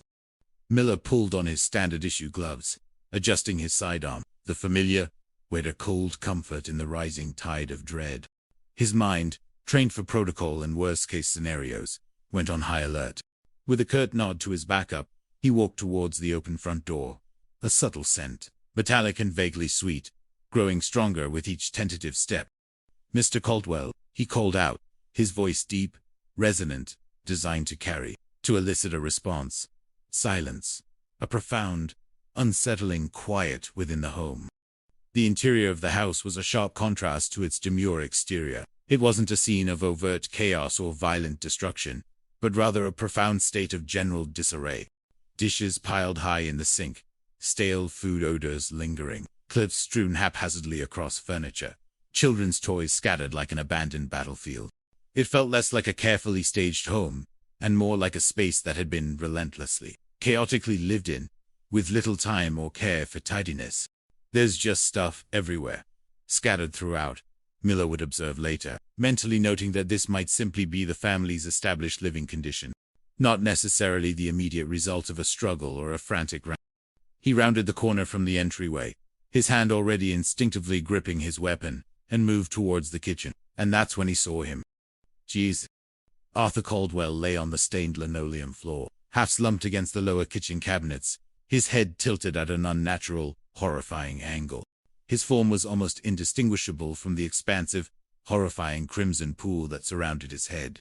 It had already begun to coagulate, a thick, dark, viscous mass against the pale kitchen floor. The sight was instantly, viscerally sickening, a tableau of brutal, inexplicable violence. But then, a slight, almost imperceptible movement of his chest, a faint, gurgling sound. He's breathing, just barely, a fragile, flickering spark of life. "We got you, buddy. Hang in there." Miller murmured the automatic words, a lifeline offered, even as his mind rapidly processed the horror before him, the magnitude of the blood loss. The initial 911 call, reporting an accident and a bleeding victim, had been standard procedure. The standard response, without specific details, was to send EMTs, assuming an accidental fall. Officer Miller's immediate thought, seeing the extent of the blood, was similar. He must have hit his head on the counter or something. Really hard, he muttered to himself, his face pale with shock. He was looking around, his eyes scanning the chaotic kitchen, seeking a logical explanation for the magnitude of the wound. Did Arthur have some type of sudden, severe medical emergency, collapsing and striking his head on the unforgiving edge of a countertop? The blood pattern, however, was immense. Too much, far too much, for a mere bump, however severe. Miller was trying desperately to make sense of the grim tableau, struggling to fit it into the box of accidental. A moment later, the EMTs rushed in, their voices terse, efficient, their movements practiced. They quickly began their assessment, preparing Arthur for immediate transport. "We're going to transport him now," officer one of them said. "He's got major trauma, critical condition." Miller knelt, reaching for Arthur's feet, to assist in lifting him onto the stretcher, ensuring gentle handling for such a delicate transfer. And as they carefully raised him, Miller's gloved hand brushed against something on the inside of Arthur's shirt, near his lower back. Something small, hard, metallic, and disturbingly out of place. He pulled his hand back, frowning, and peered closer at the fabric. There was a faint, clean tear in the material, and a tiny, misshapen fragment, embedded deeply in the weave. His breath caught. "There's no way," Miller murmured, disbelief warring with a sudden, terrible, horrifying certainty. He bent closer, pulling the fabric taut, using a small penlight to illuminate the fragment. And then, with a jolt that went straight to his core, it clicked. The fragment wasn't from a household appliance or a piece of debris from the unkempt kitchen. It was bullet lead. "That's a bullet fragment," he announced, the words cutting through the urgency of the AMT's movements. His voice, usually calm and composed, held an undeniable, sharp edge of shock and alarm. Everyone stopped. The organized chaos of emergency response froze, suspended in a horrified terror. The EMTs looked at Miller, confusion, then dawning, horrified comprehension in their eyes. His backup officer took an involuntary step back, his jaw slack. This was no accident. This was murder, or, at the very least, attempted murder of the most brutal kind. As Arthur Caldwell was swiftly loaded into the ambulance, destined for the sterile, buzzing world of the emergency room, his fragile life hanging by a thread, Officer Miller barked into his radio. "This is an active crime scene. Suspect is still at large. Victim is GSW severe head trauma." The quiet Saturday morning in Viridian Heights had just detonated, and for me, Miles Corbin, the weary voice of experience, the call was about to come. Chapter 7. The .22 caliber conundrum. The notification reached me just as I was enjoying a rare, uninterrupted cup of coffee at the precinct, reviewing old cold case files. The call from dispatch was, curt, formal, AGSW male victim, Cedarwood Drive. My own instincts, finely honed over decades, immediately bristled. I was on my way. "Miles, glad you're here." Officer Miller greeted me at the crime scene, relief evident on his young face. "Detective Elena Vargas is already inside with CSU." She took the initial walkthrough. Elena Vargas, a sharp, ambitious detective recently transferred from property crimes, now dipping her feet into the volatile high-stakes world of homicide under my mentorship. I'd seen her potential, her methodical precision, her keen eye for detail. This would be her first time as a lead investigator on a full-blown homicide. "Vargas, what have we got?" I asked, stepping over the crime scene tape, the metallic temps of blood now subtly permeating the humid Oregon air. Elena emerged from the house, her face pale but resolute, notebook clutched in her gloved hand.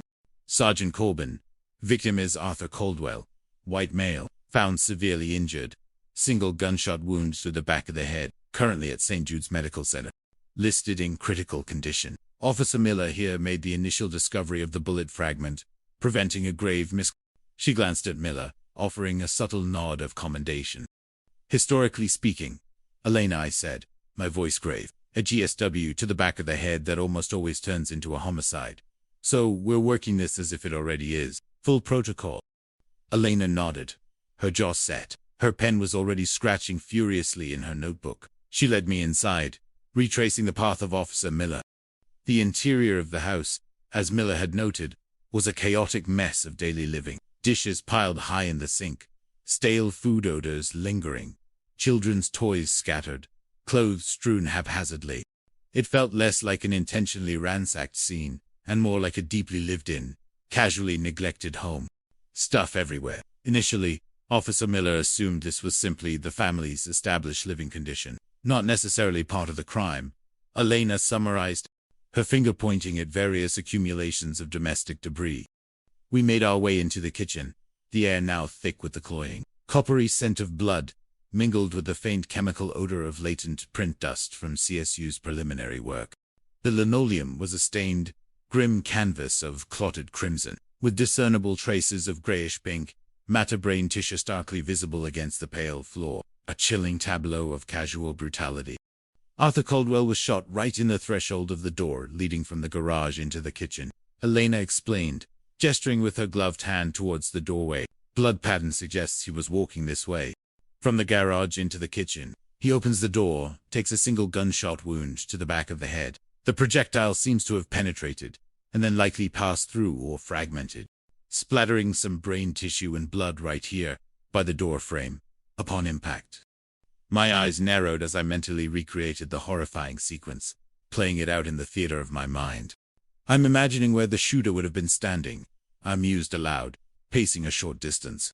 This gives us an initial indication of trajectory, and where the bullet might have traveled beyond the victim. The exit wound, or projectile path, was critical. As Elena processed this, her gaze, sharp and observant, drifted towards the adjacent living room, visible through an open archway. Her eyes widened slightly. Sergeant Corbin, check this out. There's a flat-screen television hanging on the wall there, opposite the kitchen. The screen is distinctly cracked, right in the center. I followed her gaze. Indeed, a modern flat-screen television, mounted against the wall separating the kitchen and living room, displayed a jagged starburst fracture on its glass surface, radiating outwards from a central impact point. A bullet hole, I confirmed, moving closer, my eyes scanning the pattern. Looks like a clean hit. You can tell it was a straight-in impact, not a ricochet from another surface, not a fragment from the victim. The entire force of the projectile, or a substantial fragment, struck the screen directly. Elena bent to examine it, pulling out a small measuring tape from her kit. Looks like a .22 caliber. Sergeant, she stated, her brow furrowed. The entry aperture is incredibly small. The discovery sent a peculiar chill through us both. .22 caliber, I repeated, the caliber of the firearm hanging heavy in the humid air. A peculiar choice for such a violent act. Unique. .22s are usually small game rifles, plinking guns, target practice weapons. They're common, especially an execution-style hit like this. It's not your typical choice of caliber. It's odd. And usually, when something is odd, it's significant. The crime scene, stripped of the immediate emergency and now a meticulous mosaic of evidence markers, spoke volumes. But his language was initially muddled, obscured by layers of everyday life. We began as all homicide investigations do, grappling with the unknown. What had truly transpired here? We started to brainstorm, considering all possibilities. Could be a home invasion, a botched burglary, an unfortunate victim caught in the crossfire of some external criminal element. I offered, running through the possibilities common to our district. It's not entirely uncommon in Viridian Heights. It's generally a nice bedroom community, but we have our share of crime, particularly property crime, spilling over from some of the grittier areas. Historically, our city has unfortunately appeared on lists as one of the more dangerous in Oregon due to spikes in certain crime categories. Arthur's Street, while seemingly quiet, was indeed bordered by areas with documented issues of drug activity, gang violence, and property crime. But as Elena and I scoured the house, every corner, every cupboard, every doorframe, the theory of a random home invasion began to unravel, systematically disproven by the physical absence of evidence. There was no forced entry, none of the doors had been kicked in, no window screens appeared tampered with, no broken panes of glass, no obvious signs of ransacking, no rifled drawers, no overturned furniture, no empty jewelry boxes, No valuable electronics, obviously missing. Everything, despite the clutter, appeared undisturbed, save for the catastrophic violence in the kitchen itself. Someone Arthur knew, perhaps even trusted enough to allow into his home without suspicion.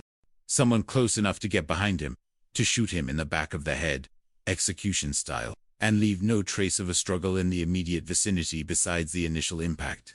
A .22 caliber, a quiet weapon, implies intimacy. It implies a moment of unexpected violence from a known person. My partner and I instinctively turned our attention to Arthur Caldwell himself. Who was he? Beyond the victim on the floor, what connections did he have? What relationships? What secrets?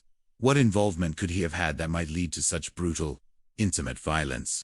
Who are you, Arthur Caldwell, and why would somebody want to remove you from this earth in such a callous manner? The question, as always, hung heavy in the air, a silent promise of relentless pursuit to the victim's ghost. Chapter 8. Backpack in the Bushes. Leaving the immediate scene for a brief respite, the primary crime area meticulously secured and forensic teams now tirelessly at work inside the Caldwell home.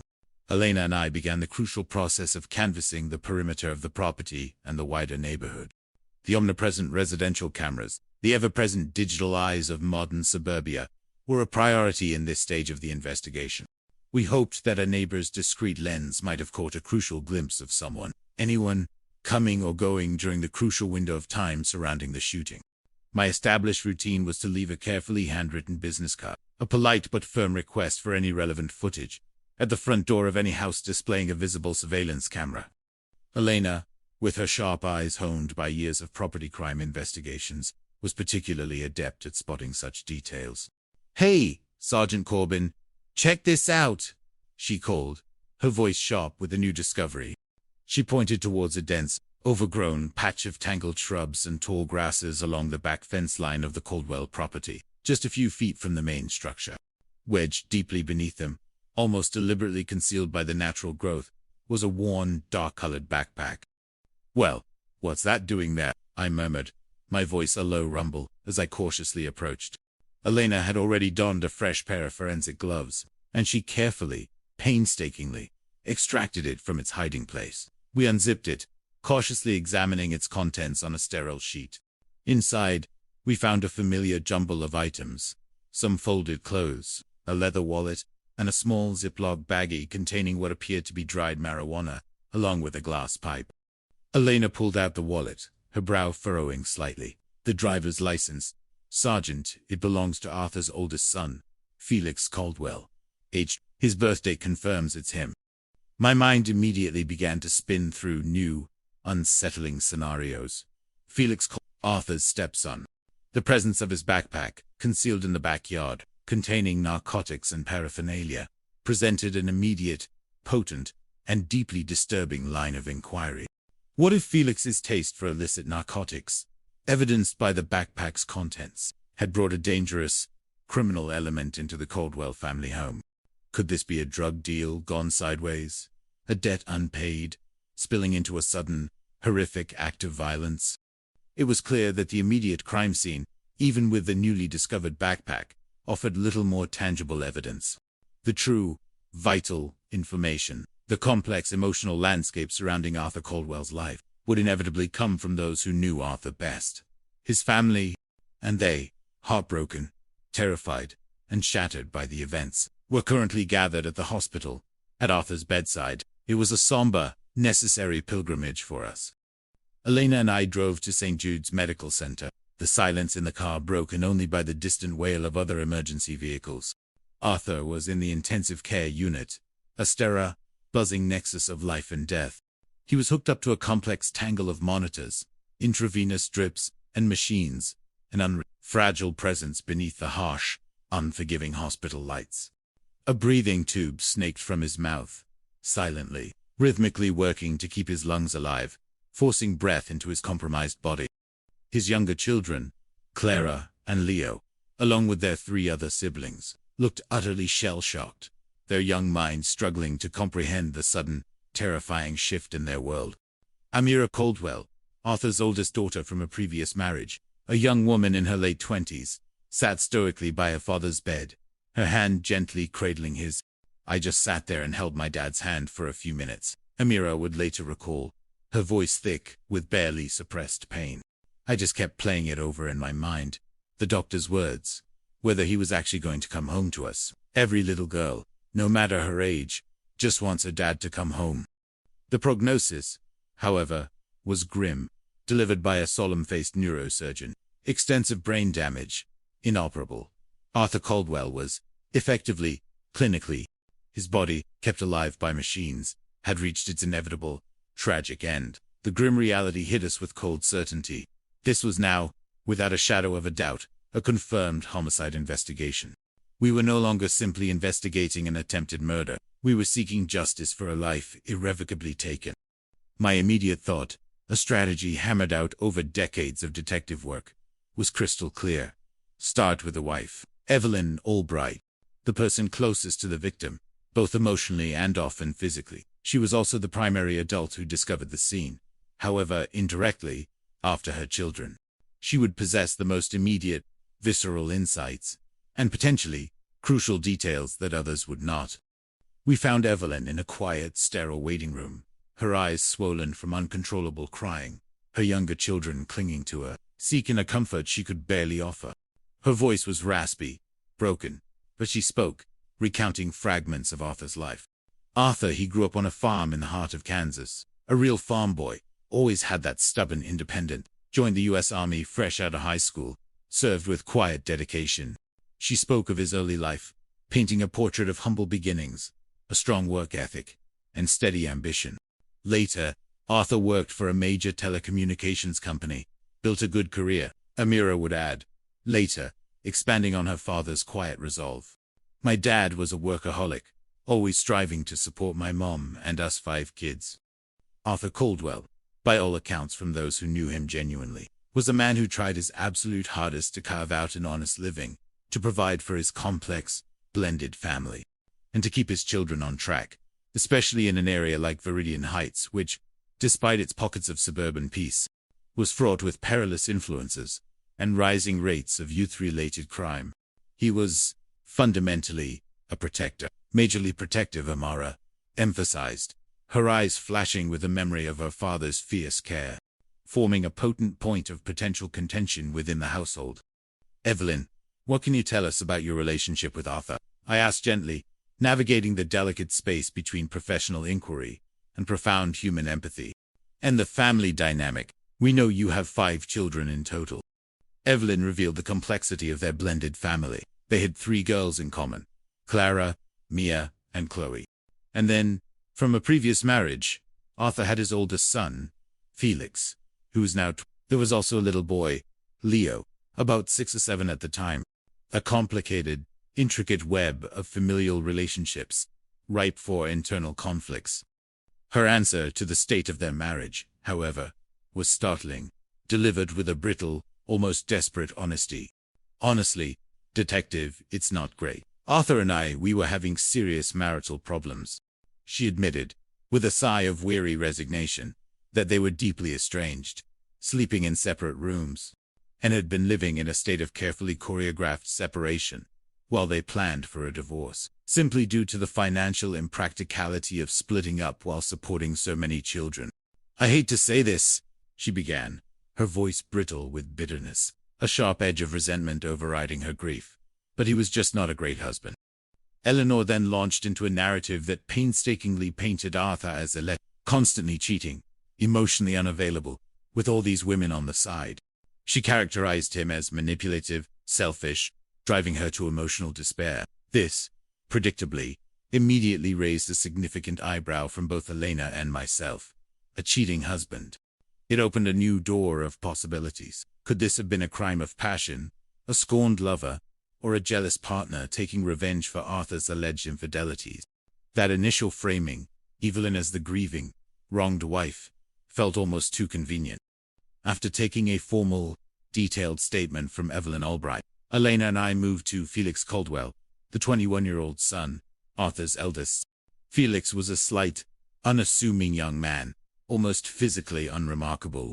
He spoke in a soft, almost lilting cadence, rarely making direct eye contact, his body language suggesting a profound lack of self, a quiet diffidence that bordered on evasion. My immediate impression was that he wasn't the sharpest knife in the drawer, a seemingly harmless, if somewhat withdrawn, young man. Felix, we really appreciate you taking the time to speak with us during such a difficult time. Elena began aiming for a gentle, reassuring tone. Whatever you need to tell us, no matter how small. We then confronted him directly about the backpack discovered in the backyard. The clear contents within, Jax immediately admitted, almost without prompting, a nervous twitch in his eye. Yeah, I smoke marijuana. I usually keep my stuff outside the house, in that backpack, so I don't have a confrontation with my dad. He confessed to a strained relationship with Arthur, filled with constant arguments and criticisms, but insisted he got along much better with Evelyn, whom he viewed as far more understanding. Felix, do you owe people money for drugs or anything like that? I asked, looking for any specific link to violence or a dangerous drug debt that might explain the shooting. No, Sergeant, not at all, he stammered, shaking his head rapidly.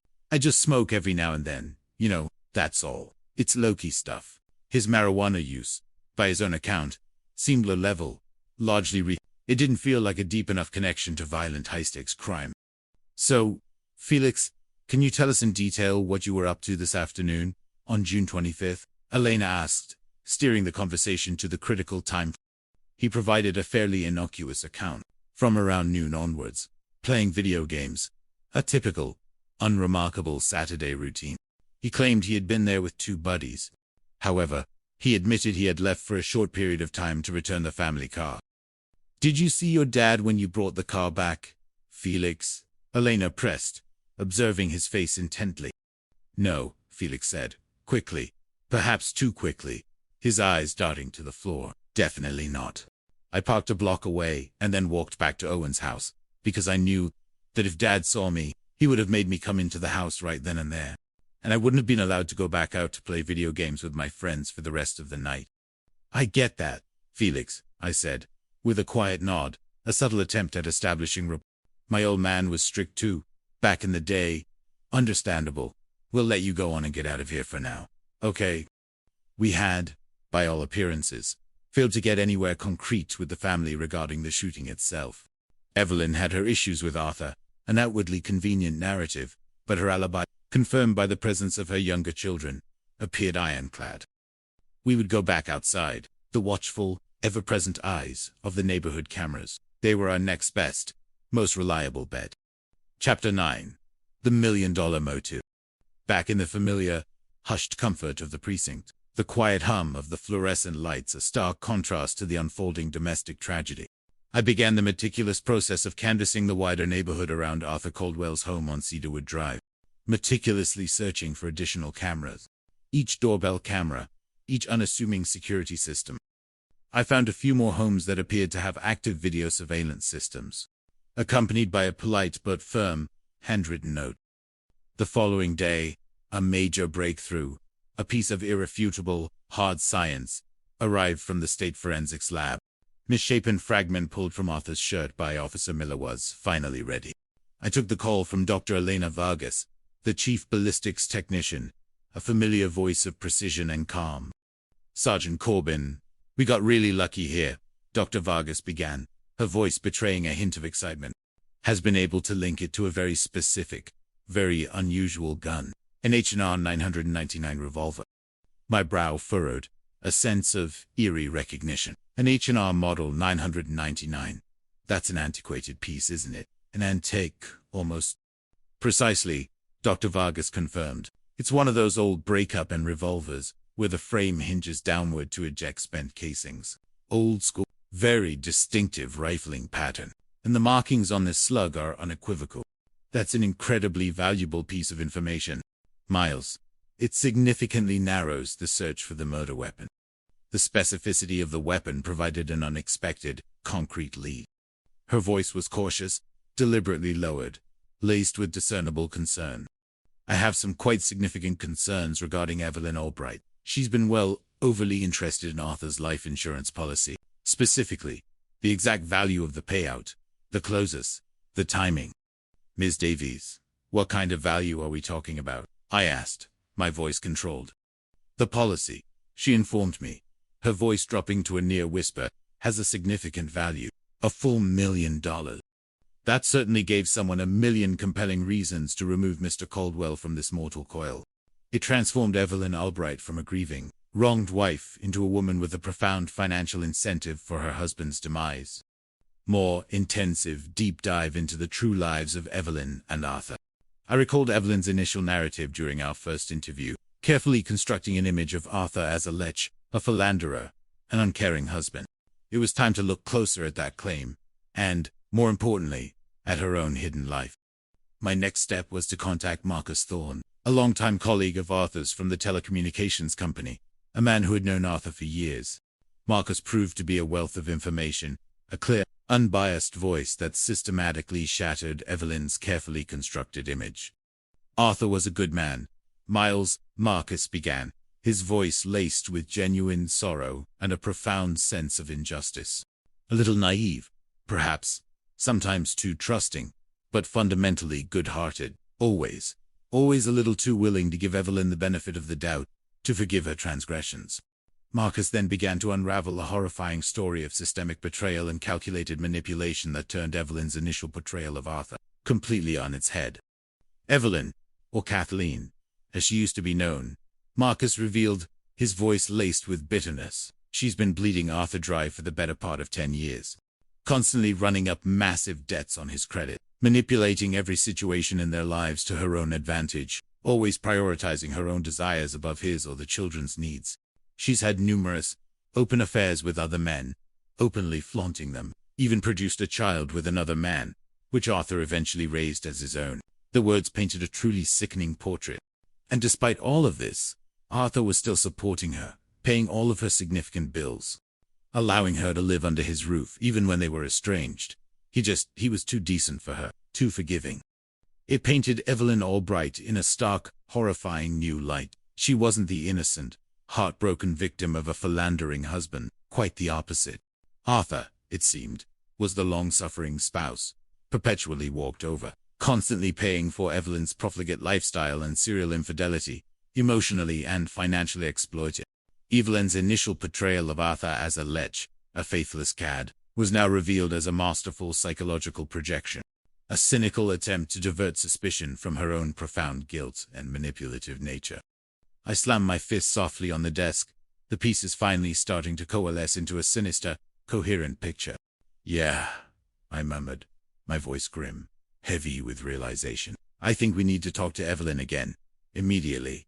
This changes everything."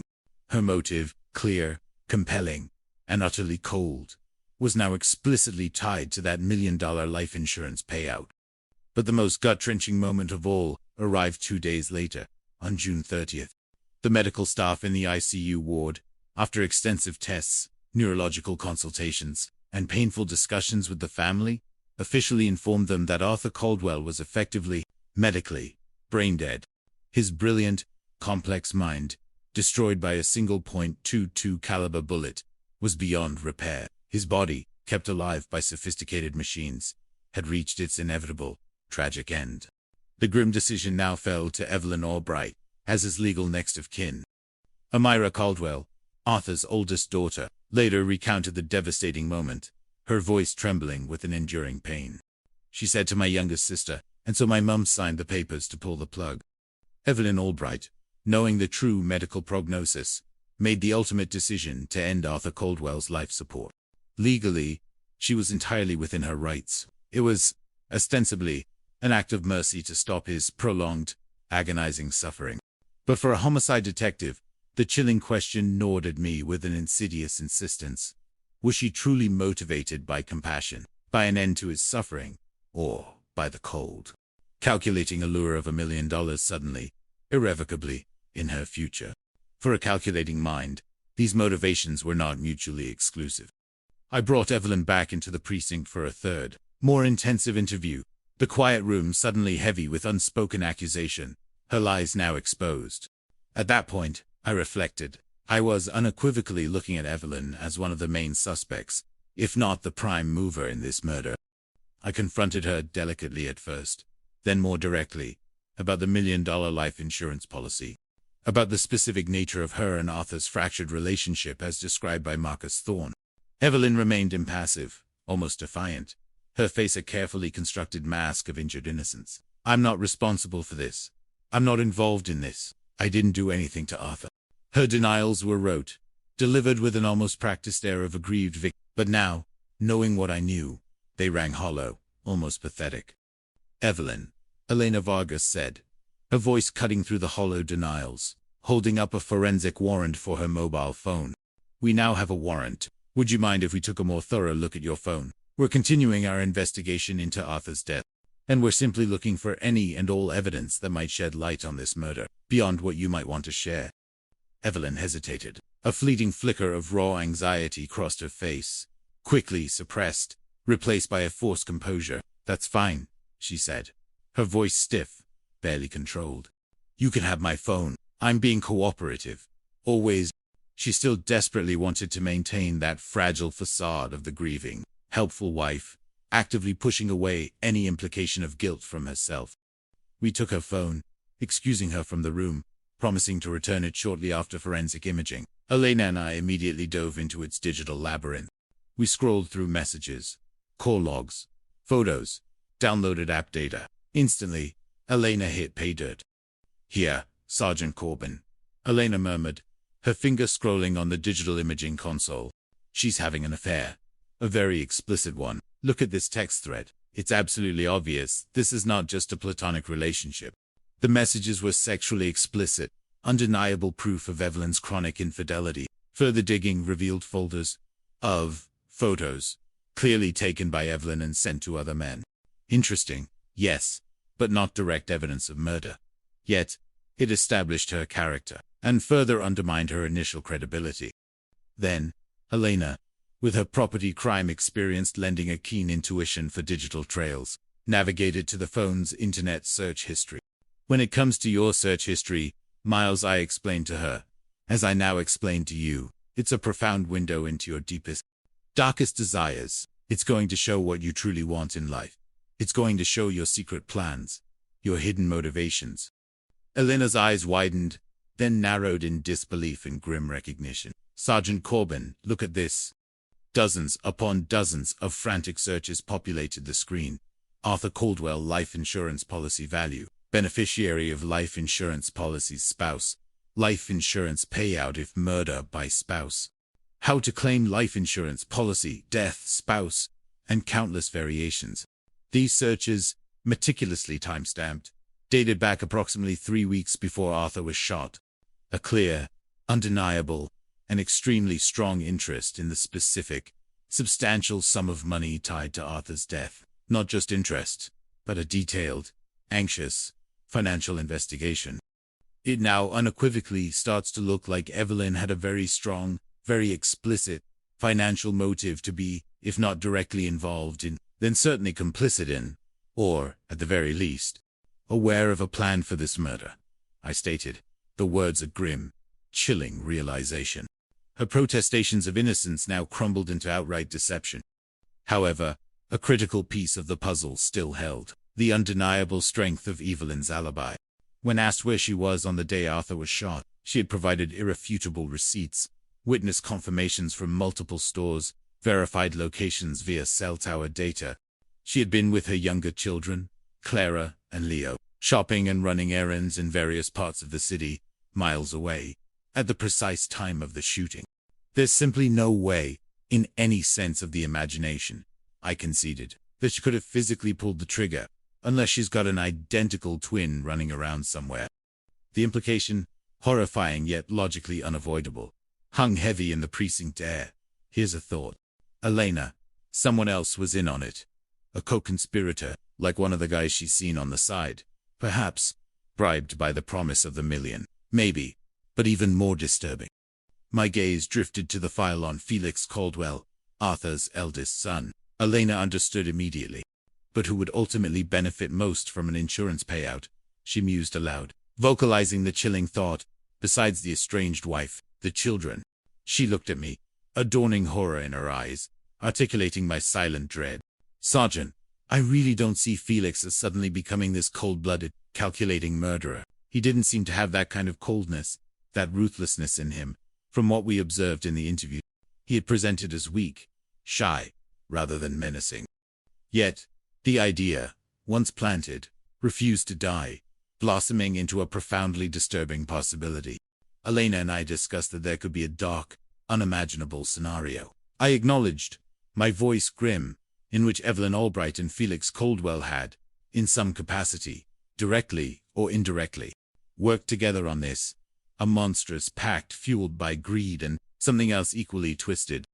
So what's really going on here, Felix? I wondered aloud, a new, far more insidious narrative taking shape. We were about to uncover the full, terrifying truth. Chapter 10. The Liar's Game. We brought Felix Caldwell back in for a third interview, ostensibly to clarify minor points, to address a few more discrepancies in his meandering narrative. He still exuded that same unassuming, almost childlike demeanor, a facade of harmless diffidence. But this time, under the quiet, persistent pressure of Elena's pointed questions and my unwavering gaze, the carefully constructed cracks in his timeline, in his very story, began to fissure into outright collapse. Felix, we just want to go over what you were doing the night your father was murdered, with a bit more precision, Elena began, her tone soft, almost sympathetic, yet underscored by an unyielding We've had some inconsistencies emerge, and we need your help to reconcile them. The problem started almost immediately. During his first interview, Felix had given a mostly coherent, if brief and vaguely described, timeline of his evening. Now, desperate to escape the tightening noose of our scrutiny, he began adding convoluted, patently fabricated details, desperately attempting to bolster elements of his whereabouts. I definitely remember I went to the Apex Mart, just down the street, after I dropped the car off, he mumbled, stubbornly avoiding direct eye contact, his gaze fixed on a scuff mark on the sterile floor. I had to pick up some things. Essential stuff. You know. What things? Felix. I pressed gently, my voice calm, flat, but unwavering. I was using my well-worn tactic. If he lies, lean into it. Let him dig his grave. A huge box of condoms. Yeah, that's it. I really needed those. Detective, his voice was barely a whisper, imbued with a pathetic fear. Elena and I exchanged a quick, almost imperceptible glance. This was a new, ridiculous detail. We remembered his backpack, containing his wallet, his ID, and, presumably, his sparse cash, had been found deliberately abandoned in the backyard. So you went for condoms, Felix. With what money? Precisely? I asked, my voice edged with a new, subtle steel. Your wallet, with any cash you might have had, was in the backyard the entire time, right? So then the question is, well, how exactly are you going to pay for these essential condoms if you don't have any money on your person? Felix stammered, his carefully constructed facade beginning to crumble under the weight of logical impossibility. I got a few bucks from, the couch cushion. Yeah, the couch cushion. His words trailed off, his face flushing crimson, betraying the desperate, frantic improvisation. This was it. He was visibly, undeniably, making things up on the fly, desperate to fill in the gaping holes in his fabricated story, contradicting himself with alarming frequency. When you start making changes, my boy, I knew, with a certainty honed by decades of detective work, you're digging yourself a deeper and deeper grave with every word. Lies multiply. Truths. It was a classic tell, a sign of a narrative constructed from fragile deceit, utterly unable to withstand the slightest scrutiny, the most basic challenge. This patient, meticulous chipping away, this relentless pursuit of inconsistencies, was a cornerstone of my interview tactics.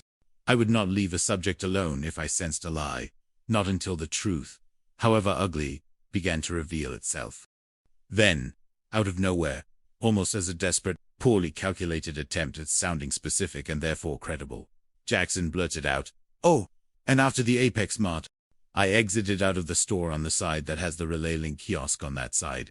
You know, by the grocery aisle. Elena's head snapped up, her eyes met mine, a flash of pure recognition, a shared, silent confirmation of what he had just, catastrophically, volunteered. Having worked extensively in property crimes, Elena instantly knew what a Relay Link kiosk was. An unmanned vending machine where you could sell your old cell phones for cash. Instantly and anonymously, a lot of times. She'd explained earlier to me, when people have their phones stolen, or want to dispose of a phone without being tracked, it ends up in these kiosks for quick, untraceable cash. His casual mention of it was a seismic mistake. Why would you randomly say that, Felix? I asked, leaning forward, my voice losing all trace of its earlier gentleness, becoming a cold, hard instrument of interrogation. That you specifically exited the store on the side that has the Relay Link kiosk at it.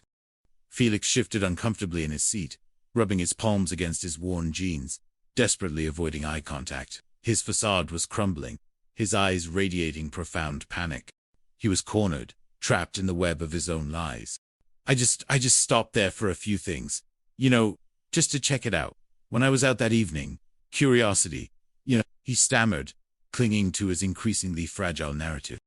Did you get some cash, too, Felix? Elena chimed in, her voice now sharp, cutting through his flimsy explanations. Out of a cell phone machine, perhaps. The look on his face, in that precise moment, was etched with pure, unadulterated terror. He was like a cornered cat, caught in the harsh glare of headlights, realizing its escape route was severed. My suspicion, which had been steadily mounting, solidified into unshakable certainty. He lost his phone. A 21-year-old in 2016, living in a suburban area, lost his phone weeks ago. This was a monumental lie, one we now had an incredibly strong chance to verify with undeniable digital proof. Felix, I said, my voice now low, gravely serious, no room for ambiguity. If we find out you're lying to us, and we have a very strong feeling you are, things are going to get very, very bad for you. Significantly worse than they are now. I nodded to Officer Miller, who was patiently waiting by the door. Officer, show Mr. Caldwell out. He's free to leave. Felix left a ghost of a young man, walking out into the quiet precinct, undoubtedly thinking he had managed to evade our questions, believing his pathetic lies had bought him freedom. But the seeds of his ultimate undoing had just been sown. We now had a thoroughly confused, patently altered alibi for the son. We had a wife, Evelyn, with an ironclad physical alibi but a glaring, undeniable million-dollar motive buttressed by a series of damning, meticulous cell phone searches. The complex, horrifying web of familial betrayal began to take its final, monstrous shape. But my immediate, laser-like focus, my overriding priority, was now squarely on that Relay Link kiosk. That machine, I knew, held the definitive key.